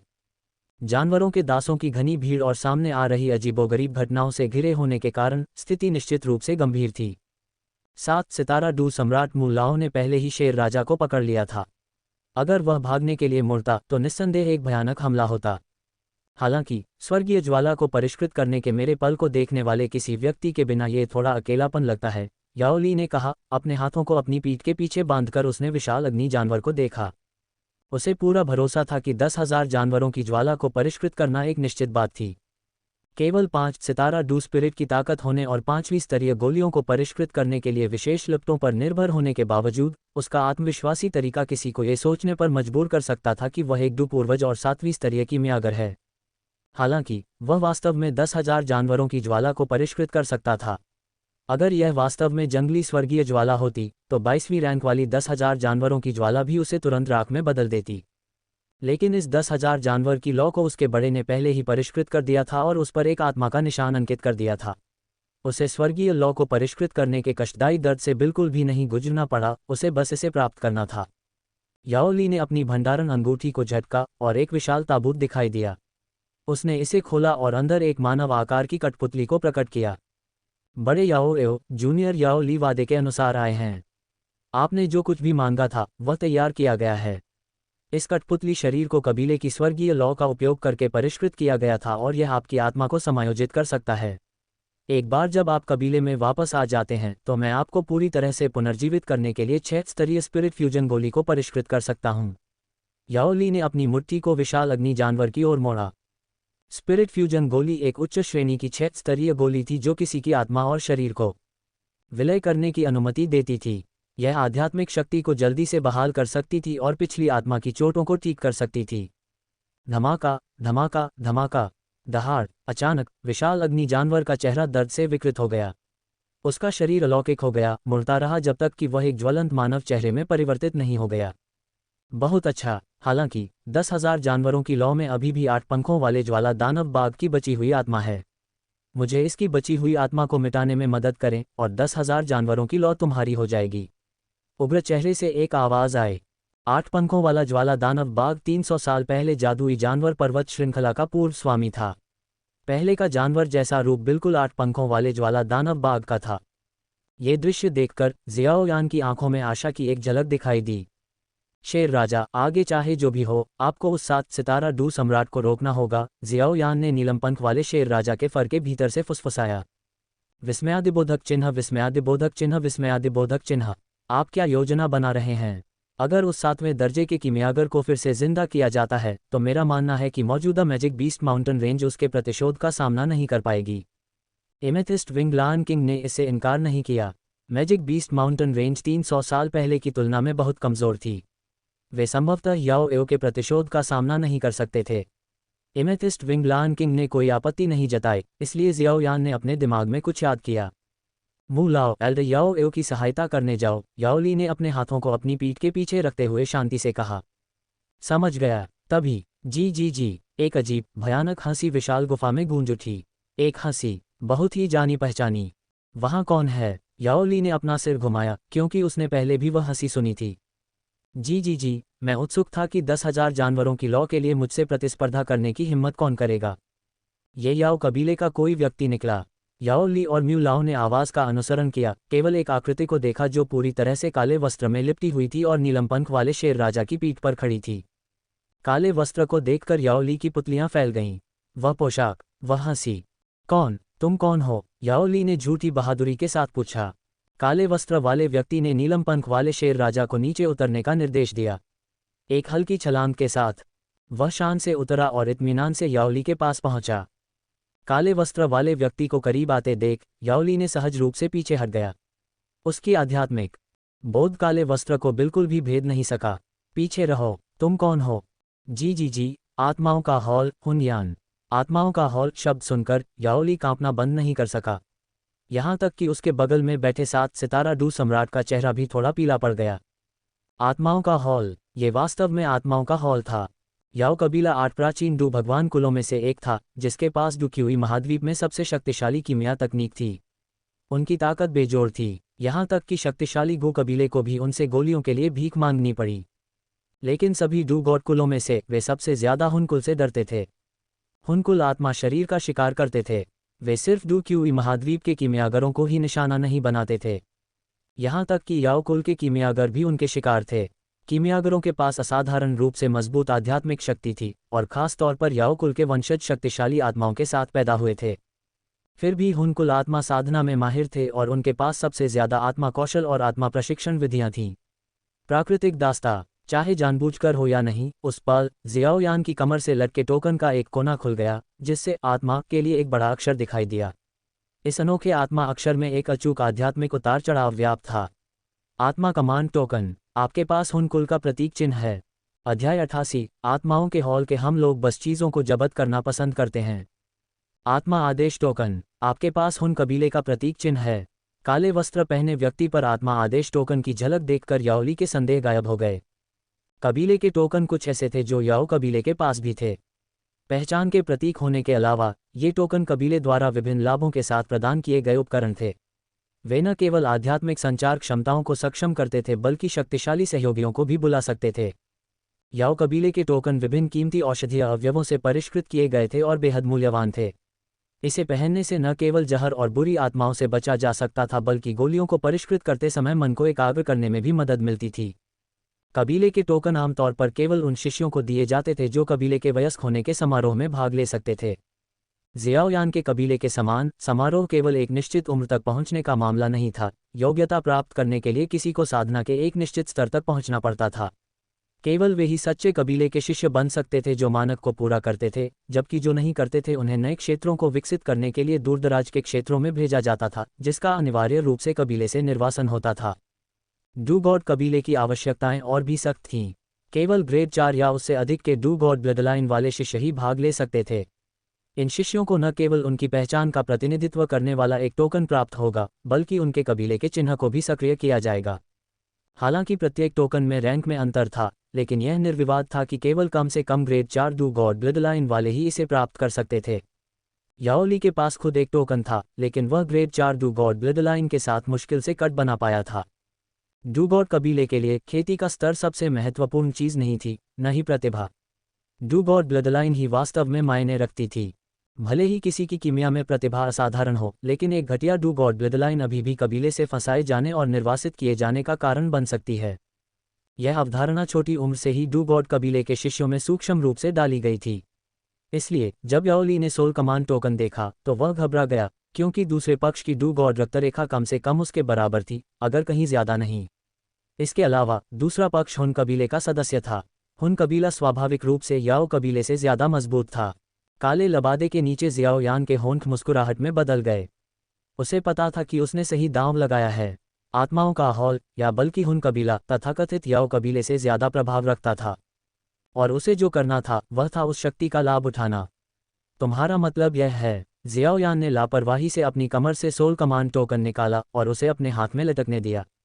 आत्मा आदेश टोकन की एक बेपरवाह लहर के साथ जियाओ यान ने याओ ली को एक आलसी नज़र से देखा और धीरे से कहा, कोई आश्चर्य नहीं कि आपका याओ कबीला कमज़ोर हो गया है। ये पता चला है कि यह आपके जैसे बेकार कचरे से भरा हुआ है। उसके शब्दों ने पास के एमेथिस्ट विंग लान किंग और म्यूलाओ को चुप करा दिया। शेर राजा खुद को रोक नहीं सका और अंदर ही अंदर चिल्लाया, बच्चा, तुम बस दिखावा कर रहे हो। तुम याओ ली की नाक की ओर इशारा कर रहे हो और उसे कोस रहे हो। अगर तुमने वाकई उसका गुस्सा भड़काया और वह तुमसे मरने तक लड़ने की कोशिश करता है तो ये खत्म हो जाएगा। जियाओ यान का लहजा पूरी तरह से अहंकारी था। उसने याओ ली को अपनी आंखों में भी नहीं देखा और वह पूरी उदासीनता के साथ कदम दर कदम आगे बढ़ता रहा। ठीक है, रुक जाओ। भले ही तुम हुन कबीले से हो, हम याओ कबीले के लोगों ने सबसे पहले 10,000 जानवरों की लौ की खोज की। याओ ली की आवाज़ तेज थी, लेकिन उसमें आत्मविश्वास की कमी थी और हर कोई उसके दिल में घबराहट को सुन सकता था। जियाओ यान अंदर ही अंदर उपहास करने से खुद को नहीं रोक सका। इतने कमज़ोर चरित्र वाला कोई व्यक्ति 5वीं श्रेणी का कीमियागर कैसे बन गया? क्या तथाकथित डू गॉड ब्लडलाइन वाकई इतनी अविश्वसनीय थी कि सु अभी कीमियागर बन सकते थे? तुमने इसे सबसे पहले खोजा। जियाओ यान ये सुनकर हंसे बिना नहीं रह सका। ठंडी सांस लेते हुए उसने कहा, तुम अपने याओ कबीले के बारे में बहुत ज़्यादा सोचते हो। हम हुन कबीले के लोग घृणित और बेशर्म हैं। आज मैं हुन यान 10,000 जानवरों की लौ को जब्त करूंगा। तुम इसके बारे में क्या कर सकते हो? याओ ली ने अपनी मुट्ठियां इतनी कस लीं कि उसकी उंगलियां सफ़ेद हो गईं। ऐसे अहंकारी और तिरस्कारपूर्ण शब्दों ने उसे लगभग खून की उल्टी करने की हद तक क्रोधित कर दिया। याओ कबीले के सदस्य के रूप में उसे कभी ऐसा अपमान सहना पड़ा था। चाहे आप याओ कबीले में कोई भी हो या आप किस स्तर के कीमियागर हों, आज मैं 10,000 जानवरों की ज्वाला लेने के लिए दृढ़ संकल्प हूँ। यदि आप आज्ञाकारी रूप से नियमों का पालन करते हैं तो मैं आप दोनों को जाने दे सकता हूँ। लेकिन अगर तुम गंदा खेलना चाहते हो तो मैं इसके साथ चलूंगा। चाहे तुम डू सम्राट कहो या डू पूर्वज, मुझे परवाह नहीं है। मुझे तुम्हारी आत्माएं भी साथ ले जाने में कोई आपत्ति नहीं होगी। 7 सितारा डू सम्राट और 5वीं श्रेणी के कीमियागर को काफ़ी सारे सोल पॉइंट मिलने चाहिए। जियाओ यान का लहजा सपाट लेकिन दबंग था, एक स्वाभाविक रूप से जन्मे अधिकार को दर्शाता हुआ, मानो उसके पास वाकई अपने शब्दों का समर्थन करने की शक्ति हो। जी, 7वीं श्रेणी के कीमियागर की आत्मा शरीर वास्तव में कुछ एहसान मांगने लायक है। इत्मीनान से कदम बढ़ाते हुए जियाओ यान याओ ली और म्यू लाओ के बीच से चला गया, इतनी सहजता और शांति से आगे बढ़ रहा था मानो वह उस जगह का मालिक हो, और सीधे 10,000 बीस्ट फ्लेम की ओर बढ़ गया। इस दौरान जियाओ यान ने अपनी दिल की धड़कन को नियंत्रित करने की पूरी कोशिश की, उसे बहुत तेजी से नहीं बढ़ने दिया। नीलम पंख वाले शेर राजा बगल से देख रहा था, पागल होने वाला था, क्योंकि वह वास्तव में जानता था कि जियाओ यान सिर्फ दिखावा कर रहा था। अभी कुछ समय पहले जियाओ यान को म्यू लाओ के प्रकट होने पर छिपना पड़ा था, और अभी नीलम पंख वाले शेर राजा ने महसूस किया था उसकी घबराहट, यहाँ तक कि उसे उस 7 सितारा डू सम्राट को रोकने के लिए कहने की ज़रूरत थी। ये सब दर्शाता है कि वह सिर्फ दिखावा कर रहा था। अगर वह वाकई इन दोनों को डराने में कामयाब हो जाता तो एमेथिस्ट विंग लान किंग खुशी खुशी जियाओ यान को झांसा देने के अंतिम मास्टर के रूप में ताज पहना देता। वास्तव में न तो एमेथिस्ट विंग लान किंग और न ही जियाओ यान को पता था कि जब हुन कबीले ने पहली बार डू क्यूई महाद्वीप में आत्मा शरीर और कीमियागरों का शिकार करना शुरू किया था तो कीमियागर एक बार याओ कबीले की सुरक्षा की तलाश में याओ दायरे में गए थे। लेकिन इसका नतीजा ये हुआ कि याओ कबीला हुन कबीले के साथ युद्ध करने के लिए तैयार नहीं था और अपने ही दायरे में एकांत में रहना पसंद करता था। यही कारण था कि अंततः पिलटॉवर की स्थापना की गई। पिलटॉवर एक संगठन था जिसे डू क्यूई महाद्वीप के कीमियागरों ने खुद को हॉल ऑफ सोल से बचाने के लिए स्थापित किया था। इसका याओ कबीले से कोई लेना देना नहीं था। अधिकांश डू गॉड कबीले अपने डू गॉड पूर्वजों द्वारा बनाए गए छोटे संसारों में रहते थे। जब तक कोई विशेष संसाधन प्रकट नहीं होता या स्वर्गीय ज्वाला की खबर नहीं आती, वे शायद ही कभी बाहर निकलते। हुन कबीले को छोड़कर हॉल ऑफ सोल्स का प्रभाव पूरे डू क्यूई महाद्वीप में फैल गया। उनके लोग हर जगह थे। ये कहा जा सकता है कि कई डू गॉड कबीलों में से हॉल ऑफ सोल्स के पास सबसे व्यापक खुफिया नेटवर्क था। हुन लाओ गुई ने जियाओ यान को चेतावनी इसलिए दी थी क्योंकि याओ कबीले और यान कबीले दोनों के सदस्यों ने हॉल ऑफ सोल्स से 10,000 जानवरों की ज्वाला के बारे में पूछताछ की थी। स्वाभाविक रूप से याओ ली डर गया था। आखिरकार ये डू क्यूई महाद्वीप था, याओ क्षेत्र नहीं। अगर जियाओ यान ने हॉल ऑफ सोल से डू पूर्वजों या यहाँ तक कि डू पूजकों को बुलाने के लिए आध्यात्मिक संचरण का उपयोग किया तो यह मौत को आमंत्रित करने जैसा होगा। शायद आत्माओं के हॉल में जादुई जानवर पर्वत श्रृंखला में एक शाखा हॉल भी था। याओ कबीले की पहचान वास्तव में आत्माओं के हॉल के सामने कोई प्रभाव नहीं रखती थी और शायद इसका उल्टा असर भी हो सकता था। शेर राजा, आप किसका इंतजार कर रहे हैं? हमारा समझौता था कि मैं 8 पंखों वाले ज्वाला दानव बाघ की आत्मा को मुक्त करने के लिए दुश्मन की बची हुई आत्मा को खत्म करने में आपकी मदद करूंगा और बदले में 10,000 जानवरों की ज्वाला मेरी होगी। जियाओ यान ने सवाल करते हुए नाराजगी का दिखावा किया। जियाओ यान का संकेत मिलते ही नीलम पंखों वाले शेर राजा ने जल्दी से अपने पंख फड़फड़ाए और 10,000 जानवरों की ज्वाला की ओर उड़ गया। जैसी कि उम्मीद थी, न तो याओ ली और न ही म्यू लाओ ने इसे रोकने की हिम्मत की।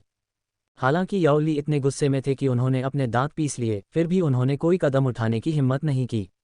अगर बात बढ़ती तो उनकी जान खतरे में पड़ जाती। याओ ली मूल रूप से 10,000 जानवरों की लौ की शक्ति का उपयोग करके अपने डू गॉड ब्लडलाइन को आगे बढ़ाना चाहता था, लेकिन उसे उम्मीद नहीं थी कि वह आत्माओं के हॉल से किसी से भिड़ जाएगा। नीलम पंख वाले शेर राजा 10,000 जानवरों की लौ के सामने खड़ा था और अनाड़ीपन से पूछा, तो मैं कैसे मदद कर सकता हूँ? जियाओयान ने झल्लाहट में अपना सिर हिलाया और कहा, चूंकि हम पहले से ही जानते हैं कि 10,000 जानवरों की लौ विरासत में नहीं मिल सकती क्योंकि इसे एक आत्मा शरीर द्वारा नियंत्रित किया जा रहा है, आपको बस अपनी जानवर की लौ और आध्यात्मिक शक्ति का उपयोग करके 8 पंखों वाले लौ दानव बाघ की बची हुई आत्मा को दूसरे पक्ष को खत्म करने में मदद करने की जरूरत है। नीलम पंख वाले शेर राजा ने आखिरकार जियाओयान की योजना को समझ लिया। ये याओली की प्रतिक्रिया की कमी का फायदा उठाने 8 पंखों वाले लौ दानव बाघ की बची हुई आत्मा के साथ सेना में शामिल होने और उस 7वें स्तर के कीमियागर की आत्मा के शरीर को खत्म करने की थी। 7वें स्तर के कीमियागर के बिना 10,000 जानवरों की लौ पर उनका नियंत्रण होता। एक जानवर की दहाड़ के साथ नीलम जानवर की लौ 10,000 जानवरों की लौ में घुस गई। जादुई जानवर पर्वत श्रृंखला के जानवर सम्राट को इतने लंबे समय तक एकमात्र आत्मा शरीर द्वारा धोखा दिया गया था। अध्याय 89 देखना। नीलम जानवर की लौ और नीलम पंख वाले शेर राजा की आध्यात्मिक शक्ति के सम्मिलन के साथ 8 पंखों वाले ज्वाला दानव बाघ की दबी हुई बची हुई आत्मा तुरंत सक्रिय हो गई और 10,000 जानवर की ज्वाला पर नियंत्रण के लिए लड़ते हुए जवाबी हमला करना शुरू कर दिया। याओ एव की पीड़ा भरी आवाज़ 10,000 जानवर की ज्वाला के भीतर से निकली। याओ ली, हमारे बीच हुए समझौते को मत भूलना। याओ एव ने 300 साल की पीड़ा सहन की थी। जैसे जैसे समय बीतता गया और 8 पंखों वाले ज्वाला दानव बाघ की आध्यात्मिक शक्ति कमज़ोर होती गई, वह आखिरकार 10,000 जानवर की ज्वाला से अपनी आत्मा का अधिकांश हिस्सा निकालने और अपनी आत्मा की छाप छोड़ने में सफल हो गया। उसके बाद उसने आध्यात्मिक संचरण के माध्यम से अपने याओ कबीले के वंशजों को 10,000 जानवर की ज्वाला को वापस लाने और उसे पुनर्जीवित करने के लिए सूचित किया। 300 साल तक कष्ट सहने के बाद वह अब आत्माओं के हॉल को अपना पुरस्कार छीनने कैसे दे सकता था? यदि आप मुझे पुनर्जीवित करने में मदद करते हैं तो मैं आपको अपनी सारी संपत्ति, कीमिया ज्ञान, गोली के नुस्खे और मेरे कीमिया कक्ष में संग्रहित औषधीय गोलियां दे दूंगा। जब याओ ली ने ये शब्द कहे तो उसका दिल उथल पुथल हो गया। अंत में वह अचानक पलटा और अपने दांत पीस लिए। लोग धन के लिए मरते हैं, जैसे पक्षी भोजन के लिए मरते हैं, वह सब कुछ जोखिम में डालने को तैयार था। मुंह लाओ, जाओ। तभी जियाओयान ने आह भरी और याओ ली को बीच में रोका। उसने धीरे से अपना हाथ उठाया और कहा, तुम बहुत धीमे हो। धमाका। एक जोरदार धमाके के साथ उसकी हथेली से अंतहीन काली लपटें निकलीं। माओवू काली लपटों के साथ 10,000 जानवरों की ज्वाला में विलीन हो गया। माओवू शून्यता भक्षण ज्वाला की एक बीज ज्वाला थी जिसमें आध्यात्मिक बुद्धि थी। स्वर्गीय ज्वाला ने स्वयं ही आत्मा शरीरों को नियंत्रित किया, और माओवू जैसी स्वर्गीय ज्वाला जिसका एक स्वामी था, जब वह आत्मा शरीर पर हमला करती थी तो वह बिल्कुल घातक होती थी। ये किस तरह की ज्वाला है? शून्यता भक्षण ज्वाला की क्षमता को किसी स्पष्टीकरण की आवश्यकता नहीं थी। एक नवजात बीज ज्वाला के रूप में भी कोई भी आत्मा शरीर जो इसके संपर्क में आता था उसे बुझाना मुश्किल होता था। 10,000 जानवरों की ज्वाला के भीतर जियोयान की आध्यात्मिक शक्ति 3 शक्तियों को महसूस कर सकती थी जो वर्तमान में एक और सबसे शक्तिशाली शक्ति को घेर रही थीं। आत्मा छाप जो पहले से ही ब्रांडेड थी, अब शून्यता भक्षण ज्वाला द्वारा लगातार मिट रही थी और भस्म हो रही थी। शून्यता भक्षण ज्वाला दुनिया में किसी भी चीज़ को भस्म कर सकती थी। ऐसा कुछ भी नहीं था जिसे वह भस्म न कर सके, केवल गति में अंतर था। 10,000 जानवरों की ज्वाला पर याओ एव का नियंत्रण तेजी से कमजोर हो रहा था क्योंकि छाप को उन्मत्त रूप से भस्म किया जा रहा था। हालांकि वह अभी भी एमेथिस्ट विंगलान किंग के हस्तक्षेप के खिलाफ अपनी स्थिति बनाए रख सकता था, लेकिन माओवू की भागीदारी ने स्थिति को बिल्ली और चूहे के खेल में बदल दिया। काली लपटें दिखाई देने पर याओ ली का दिल कांप उठा। उसका चेहरा मौत की तरह पीला पड़ गया और उसने खुद से कहा, क्या यह एक स्वर्गीय ज्वाला आत्मा है? लेकिन यह इतना अजीब क्यों है? ये स्वर्गीय ज्वाला इतनी कमजोर क्यों है? आखिर हुन कबीले के लोग कौन से तरीके छिपा रहे हैं?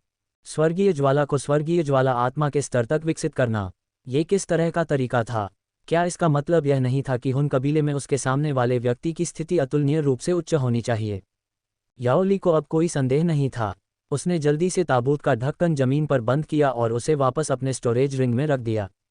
उसके दिमाग में केवल एक ही बात थी कि हुन यान नामक इस व्यक्ति से जितना हो सके उतना दूर चला जाए। बहुत भयानक। जियाओ यान का दिल तब शांत हुआ जब उसने याओ ली को अपना सामान पैक करते देखा।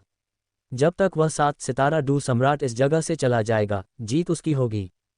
और उस 7वें दर्जे के कीमियागर के आत्मा शरीर के बारे में। आत्माओं का हॉल आत्मा शरीर से निपटने में माहिर है। उसके पास मौजूद सोल कमांड टोकन और सोल रोब खास तौर पर आत्मा शरीर को संभालने के लिए थे। जब तक वह 10,000 बीस्ट फ्लेम को नियंत्रित करता है, बाकी सब कुछ ठीक हो जाएगा। जैसे ही जियाओ यान उसके 2 मीटर के भीतर आया, 10,000 बीस्ट फ्लेम से अचानक एक चमकदार सफ़ेद रोशनी फूट पड़ी। अचानक हुए बदलाव ने उसे चौंका दिया और वह जल्दी से पीछे हट गया। जैसे ही वह पीछे हटा, उसे ये देखकर डर लगा कि लाल 10,000 बीस्ट फ्लेम, बैंगनी बीस्ट फ्लेम और काली निहिलिटी डिवोरिंग फ्लेम के साथ मिलकर अचानक अलग होने लगी थी। ये जुड़वां बच्चों के अलग होने जैसा था। बीच में लगातार दरारें बन रही थीं। इससे उसके चेहरे के हाव भाव तेजी से बदल रहे थे। सफ़ेद रोशनी धीरे धीरे तब तक हिलती रही जब तक कि 10,000 जानवरों की लौ का आधा हिस्सा वास्तव में अलग नहीं हो गया और एक भ्रामक बुजुर्ग आकृति में बदल गया। लाल 10,000 जानवरों की लौ से बनी इस आकृति का चेहरा बूढ़ा था और आंखें ठंडी रोशनी से मन चमक रही थीं। जिस क्षण ये भ्रामक आकृति दिखाई दी, उसकी भयानक आध्यात्मिक शक्ति ने जियाओयान को उसके दिल की गहराई से दमन की भावना महसूस कराई। याओ जियाओयान का दिल कांप उठा।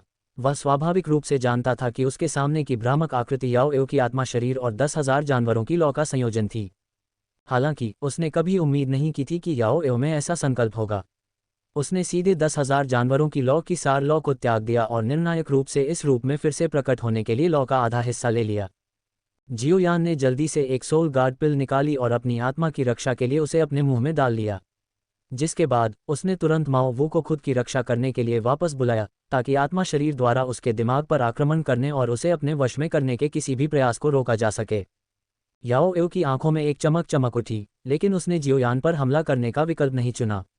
याओ कबीले के एक बुजुर्ग के रूप में वह याओली से भी बेहतर जानता था कि हुन कबीला कितना परेशान करने वाला हो सकता है।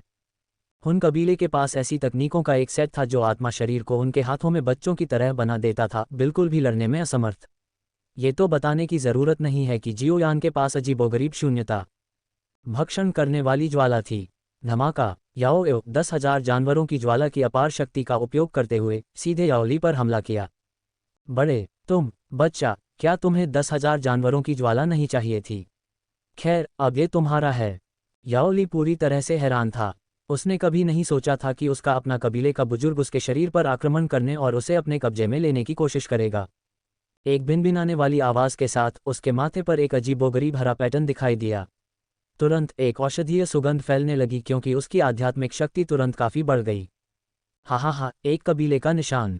आपको लगता है कि एकमात्र ग्रेड 4 कबीले का निशान मुझे रोक सकता है? मत भूलो, मेरे पास एक बार ग्रेड 5 कबीले का निशान था। याओ ने चालाकी से हंसा। यह उसकी योजना थी। उसे उस कठपुतली शरीर में कोई दिलचस्पी नहीं थी। वह न केवल पुनर्जीवित होना चाहता था, बल्कि 10,000 जानवरों की लौ भी चाहता था। वह इसे इतनी आसानी से कैसे सौंप सकता था? याओ कबीले के सदस्य के रूप में एक साथी कबीले के सदस्य के शरीर को अपने पास रखना स्वाभाविक रूप से उसके लिए सबसे उपयुक्त विकल्प था। हालांकि कब्जे के बाद आत्मा और शरीर का एकीकरण परेशानी भरा होगा, लेकिन उसका मानना था कि 7वें स्तर के कीमियागर के रूप में अपने कौशल के साथ वह इसे हल करने का एक तरीका खोज लेगा। बूम! लाल रंग की 10,000 जानवरों की लौ उसके 7 छिद्रों से याओली में घुस गई। कबीले के निशान से निकलने वाली रोशनी उसे बिल्कुल भी रोक नहीं सकी। जियाओयान ने निगल लिया। ये याओ बहुत निर्दयी था, यहाँ तक कि अपने कबीले के वंशज को भी नहीं बख्शा। वह सीधे याओली के वंशजों को मिटाने जा रहा था। आत्मा और उसके शरीर पर कब्जा। 300 साल। मैं पूरे 300 साल से सूरज को देखे बिना इस भूमिगत में फंसा हुआ हूँ। मैं आखिरकार कबीले में वापस आ सकता हूँ और फिर से दिन की रोशनी देख सकता हूँ। याओली। आसमान में दहाड़ा नहीं, अब याओ होना चाहिए। फिर उसके होठों पर एक सार्थक मुस्कान खेली और उसकी नज़र जियोयान पर टिकी हुई थी। उस मुस्कान ने जियोयान की रीढ़ में ठंडक पैदा कर दी। तुम्हारा नाम म्यूलोंग है न? क्या तुमने कभी ताकतवर हुआन गोली के बारे में सुना है?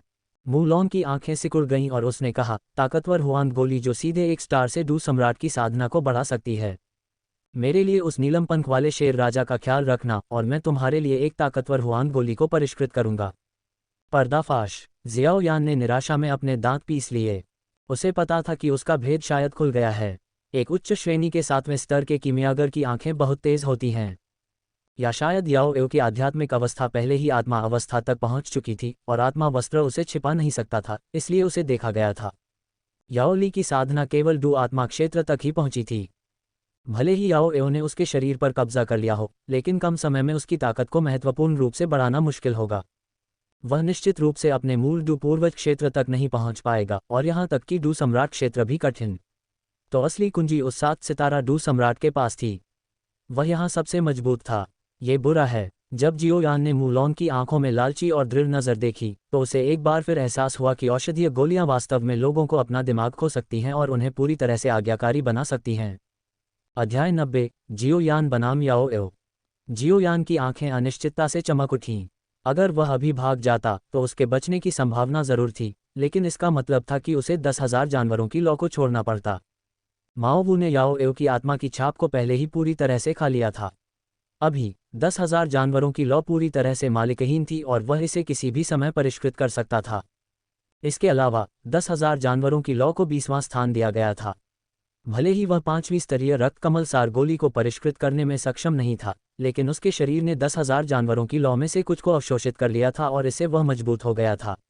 अपने स्टोरेज रिंग में आइस स्पिरिट कोल्ड फाउंटेन के एक पूरे बॉक्स के साथ 10,000 जानवरों की लौ को परिष्कृत करना उसके लिए इस समय सबसे उपयुक्त कहा जा सकता था। सफलता दर बहुत अधिक थी। जियाओयान की आंखें तेज हो गईं जब उसने 10,000 जानवरों की लौ पर नजर डाली और अपनी सांस के नीचे कुछ बुदबुदाया। दहाड़! जियाओयान ने पलट कर देखा और उसके शरीर से जानवरों जैसी दहाड़ें फूट पड़ीं। 10,000 जानवरों की लौ जिसे उसने नीलम पंख वाले शेर राजा से चुराया था उसके शरीर से बाहर निकल आए और उसे रक्त लाल लौ में लपेट लिया। उसकी आंखें भयंकर हो गईं, उसके दांत नुकीले दांतों में बदल गए और उसके बाल तीखे और कांटेदार हो गए। वह एक मानवीय जादुई जानवर की तरह लग रहा था। ओह हो, ऐसा लगता है कि तुमने पहले भी 10,000 जानवरों की लौ के कुछ टुकड़े प्राप्त किए थे। जियाओयान के शरीर को जानवर के रूप में बदलते हुए, उसकी मांसपेशियों को उभारते हुए और शारीरिक शक्ति को विस्फोटक रूप से बढ़ते हुए देखकर याओ एव को जरा भी घबराहट नहीं हुई। वह एक नज़र में बता सकता था कि जियाओयान ने पहले भी अपने शरीर को शांत करने के लिए 10,000 जानवरों की लौ का थोड़ा सा इस्तेमाल किया था। जियोयान ने पूरी ताकत लगा दी, 5 बैंगनी लौ की गोलियों का पूरा बैच सीधे उसके मुंह में डाल दिया। एक पल में एक बेलगाम और उग्रज्वाला उसके 5 विसरा, 6 हाथों और 8 असाधारण मेरिडियन से होकर गुजरी, जैसे एक भयानक अग्निगुण ऊर्जा उसके शरीर के हर इंच में घुस गई। लेकिन ये सब नहीं था। उसने सीधे कई और गोलियां निगल लीं जो अस्थायी रूप से उसकी साधना और शारीरिक शक्ति को बढ़ा सकती थीं, जिससे उसकी साधना एक स्टारडू ग्रैंडमास्टर चरण तक बढ़ गई। दहाड़! जियोयान ने याओ एव की ओर दहाड़ लगाई क्योंकि उसके शरीर से भयानक गर्मी की लहरें निकल रही थीं। 10,000 जानवरों की ज्वाला और औषधीय गोलियों की संयुक्त शक्ति के साथ उसकी शारीरिक शक्ति अब रैंक 4 जादुई जानवर के बराबर थी। याओ एव के चेहरे पर तिरस्कार का भाव था। इस बिंदु तक जियोयान ने मजबूत सहयोगियों को बुलाने के लिए सोल कमांड टोकन का उपयोग नहीं किया था, जिसने उसे पुष्टि की कि जियोयान वास्तव में हमेशा से ही धोखा दे रहा था। चाहे जियाओयान ने अपनी ताकत बढ़ाने की कितनी भी कोशिश की हो, ये बेकार था। याओ एव अपनी ताकत को बहुत अच्छी तरह से जानता था। भले ही याओ ली की मूल साधना उच्च नहीं थी, एक आत्मा राजा आत्मा और 10,000 जानवर लौ की आधी शक्ति के साथ उसकी वर्तमान युद्ध शक्ति एक शीर्ष डू राजा या यहाँ तक कि एक सितारा डू सम्राट से भी मुकाबला कर सकती थी। जैसे ही जियाओयान लड़ाई में सब कुछ जोखिम में डालने के लिए तैयार लग रहा था, अचानक उसके पीछे आकाश में लपटों की एक लहर उठी और उसके दिमाग में एक आध्यात्मिक संचरण गूंज उठा। मानव लड़के, याद रखो तुमने मुझसे क्या वादा किया था। इस आध्यात्मिक संचरण को सुनकर जियाओयान के होठों पर लगभग अगोचर मुस्कान आ गई। उसने अपने पीछे देखा और एक विशाल 8 पंखों वाला बाघ जानवर देखा जो 10 मीटर लंबा था और उसे घूर रहा था। जियाओयान जानता था कि यह वास्तव में 10,000 जानवर लौ थी, लेकिन क्योंकि 8 पंखों वाली लौ दानव बाघ की आत्मा का एक हिस्सा इसके साथ जुड़ गया था, इसलिए इसका रूप कुछ हद तक दानव बाघ जैसा लग रहा था। 8 पंखों वाला ज्वाला दानव बाघ आग की लपटों में बदल गया, उसके प्रतिक्रिया करने से पहले ही उसके पूरे शरीर को घेर लिया। एक पल में एक अपरिचित शक्ति उस पर छा गई। यह 8 पंखों वाले ज्वाला दानव बाघ की बची हुई ताकत है। नीलम पंख वाला शेर राजा पूरी तरह से हैरान था। जादुई जानवर पर्वत श्रृंखला के स्वामी ने वास्तव में इसके बजाय एक इंसान को चुना था। ये कैसे हो सकता है? एक जोरदार धमाके के साथ पूरे स्थान का तापमान तुरंत बढ़ गया और सब कुछ लाल हो गया। ऐसा लग रहा था जैसे इस पल में एक अद्वितीय जादुई जानवर जाग गया हो। 10,000 जानवरों की ज्वाला से बने 8 ज्वलंत पंख जियोयान के पीछे दिखाई दिए। उसका कद नहीं बदला, लेकिन लपटों में लिपटे उसे देखने वाले हर किसी को ये गलत धारणा थी कि वह एक विशाल जानवर में बदल गया है। उसके चारों ओर भयानक लपटें भड़क उठीं, मानो एक दमनकारी शक्ति पूरे स्थान पर हावी हो गई हो। ऐसा लग रहा था मानो मैजिक बीस्ट माउंटेन रेंज का भूतपूर्व स्वामी वापस आ गया हो। भले ही यह वैभव की एक क्षणिक चमक थी, लेकिन ये क्षण भूतपूर्व अधिपति की शक्ति का प्रतिनिधित्व करता था। आपको एमेथिस्ट विंगलान किंग का समर्थन प्राप्त है, इसलिए मुझे आप पर भरोसा है।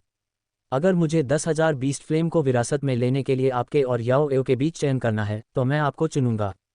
8 पंखों वाले फ्लेम डेमन टाइगर की वृद्ध आवाज जियोयान के दिमाग में गूंज उठी। उसकी आंखें खुल गईं और उसकी मूल रूप से काली पुतलियां एक ठंडी रक्त लाल में बदल गईं। निश्चिंत रहें, मैजिक बीस्ट माउंटेन रेंज में मेरी यादें भी हैं। मैं इसे नष्ट नहीं होने दूंगा। जियोयान ने उस गुफा के बारे में सोचा जिसमें वह यून यून के साथ रहता था और उस छोटी घाटी के बारे में जहां लिटिल फेरी डॉक्टर था। उसकी रक्त लाल आंखें तेज हो गईं और एक गड़गड़ाहट के साथ वह अपने विस्फोटक कदमों के साथ आगे बढ़ा। जमीन से आग की लपटें फूटने के कारण एक लंबा लाल अग्निपथ बना। उसकी गति इतनी तेज थी कि वह धुंधला हो गया। ऑक्टेन ब्लास्ट 10,000 जानवरों की ढहती मुठ थी। पलक झपकते ही जियाओयान आश्चर्यचकित याओ एओ के सामने प्रकट हुआ और पहले हमला करने की पहल की। उसके दाहिने हाथ में इकट्ठी हुई लाल रंग की उग्र लपटों की गेंद से अनगिनत जानवरों की दहाड़ निकली। निपुणता के लिए विकसित ऑक्टेन ब्लास्ट ने प्रवेश स्तर की महारत वाली डी क्लास डू तकनीक की शक्ति को टक्कर दी। यदि 10,000 जानवरों की लौ के साथ संयोजन में उपयोग किया जाता है तो इसकी शक्ति निश्चित रूप से एक प्रमुख स्तर की महारत वाली डी क्लास डू तकनीक तक पहुंच सकती है। याओ एओ की अभिव्यक्ति में भारी बदलाव आया। 8 पंखों वाले ज्वाला दानव बाघ की शक्ति से जियाओयान की शारीरिक शक्ति बहुत बढ़ गई थी। उसने अपने पूरे शरीर को आध्यात्मिक शक्ति से लपेट लिया और उसे ड तकनीक का उपयोग करने का समय भी नहीं मिला इससे पहले कि वह जियोयान के मुक्के का सामना करने के लिए एक मुक्का मारता। दोनों मुट्ठियां टकराईं। एक में आत्मा की आध्यात्मिक शक्ति थी जबकि दूसरी में 8 पंखों वाले ज्वाला दानव बाघ की शक्ति थी। एक भयानक ऊर्जा सभी दिशाओं में फैल गई जिसमें दोनों केंद्र में थे। म्यूलोंग, जो नीलम पंख वाले शेर राजा को दबा रहा था, भौचक्का रह गया। उसके हमले वास्तव में कमजोर हो गए थे। यह आदमी ऐसा व्यक्ति था जो स्थिति का अंदाजा लगा सकता था। वह जानता था कि वह किसी भी पक्ष को अपमानित नहीं कर सकता, इसलिए वह जो भी मजबूत होगा उसकी मदद करेगा। छिपी हुई शक्ति का विस्फोट। जियोयान की मुट्ठी से आग की लहरें निकलीं। ऑक्टेन ब्लास्ट की छिपी हुई शक्ति भी बढ़ गई। उग्र छिपी हुई शक्ति की हर लहर 10,000 भगदड़ मचाने वाले जानवरों जितनी भारी लग रही थी। 10,000 जानवरों की शक्ति जियोयान के साथ चली गई जब उसने हमला किया। ऐसा लग रहा था मानो लाल रंग की लपटों में अनगिनत जानवरों की शक्ति समाहित थी। भयानक तरीके से आगे बढ़ते हुए, धरती और आकाश को हिलाते हुए दहाड़ने वाली आवाजें फूट पड़ीं। 8 गुना छिपी हुई शक्ति के विस्फोट ने सीधे याओ एओ को पीछे की ओर उड़ा दिया। तुम अभी भी मेरे खिलाफ आग से खेलने के योग्य नहीं हो। Fire dragon whip. Yao Ao ने गुस्से में दहाड़ लगाई क्योंकि दुनिया की ऊर्जा उसके चारों ओर उमड़ पड़ी। ये वास्तव में एक डी क्लास डू तकनीक थी। हालांकि ये समझ में आता था, याओ एओ एक उच्च श्रेणी का 7वीं श्रेणी का कीमियागर था। यह अजीब होगा अगर उसके पास एक न हो। लपटें जम गईं। नुकीले दांतों और लहराते पंजों वाला एक फायर ड्रैगन जियाओयान की ओर झपटा। इस भयानक फायर ड्रैगन का सामना करते हुए वह सभी तर्क खो बैठा और वास्तव में उससे सीधे लड़ने के लिए आगे बढ़ा। धरती को हिला देने वाली एक जोरदार धमाके के साथ जियाओयान के हाथ बाघ के पंजे में बदल गए और सीधे अग्नि ड्रैगन के पंजे पकड़ लिए। ड्रैगन की चीखें और 10,000 जानवरों की भयंकर दहाड़ें गूंज उठीं। शक्तिशाली अग्नि ड्रैगन के खिलाफ भी जियाओयान 10,000 जानवरों की इकट्ठी शक्ति के साथ निडर रहा। भागो! जियाओयान चिल्लाया। उसकी भुजाओं की मांसपेशियां उभर आईं, उसकी नसें बाहर निकल आईं। एक तेज गति से उसने सीधे अग्नि ड्रैगन को 180 डिग्री घुमाया और उसे याओ एओ पर वापस फेंक दिया जैसे कि वह एक साधारण वजन था। उसके शरीर की ताकत बहुत ज्यादा थी। जियाओयान की अपार शारीरिक शक्ति को देखकर याओ एओ की अभिव्यक्ति में काफी बदलाव आया। तुरंत एक ज्वलंत कवच ने उसके शरीर को ढक लिया और वह जियाओयान के जवाबी हमले का सामना करने के लिए तैयार हो गया। गुफा ढहने लगी और जमीन एक जोरदार धमाके के साथ अनगिनत टुकड़ों में बिखर गई। ये दृश्य अविश्वसनीय रूप से शानदार था। इसके विपरीत एमेथिस्ट विंग लायन किंग और म्यूलोन के बीच की लड़ाई, जिन्हें अपनी बेहतर ताकत के कारण और भी ज्यादा उग्रता से लड़ना चाहिए था, एक आलसी हाथापाई की तरह लग रही थी। खास तौर पर म्यूलोंग, उसने घातक बल के साथ हमला करने से पूरी तरह परहेज किया और सिर्फ एमेथिस्ट विंग लायन किंग को रोकने पर ध्यान केंद्रित किया ताकि वह सहायता प्रदान करने के लिए आगे न बढ़ सके। म्यूलोंग, आओ उसका ख्याल रखो, याओ एओ ने म्यूलोंग पर चिल्लाया। हालांकि म्यूलोंग ने ऐसा अभिनय किया जैसे कि लड़ाई इतनी भयंकर थी कि वह मुक्त नहीं हो सकता था। वह लगातार दूर होता जा रहा था, यहाँ तक कि उसे यह आभास भी हो रहा था कि उसे थोड़ा दबाया जा रहा है। भले ही औषधीय गोलियां कुलीन विशेषज्ञों की मदद ले सकती हैं, लेकिन वे किराए के लोग आपके लिए अपनी जान जोखिम में नहीं डालेंगे। सच्ची वफादारी गोलियों से नहीं खरीदी जा सकती। लानत है, सभी जानवरों के गुलाम, हमला करो। याओ एओ ने अपना हाथ हिलाया और अनगिनत जानवर दास जाग गए। उसके पास अभी भी एक इक्का था। ये उपाय मूल रूप से 8 पंखों वाले ज्वाला दानव बाघ से निपटने और जादुई जानवर पर्वत श्रृंखला के जादुई जानवरों को हस्तक्षेप करने से रोकने के लिए थे।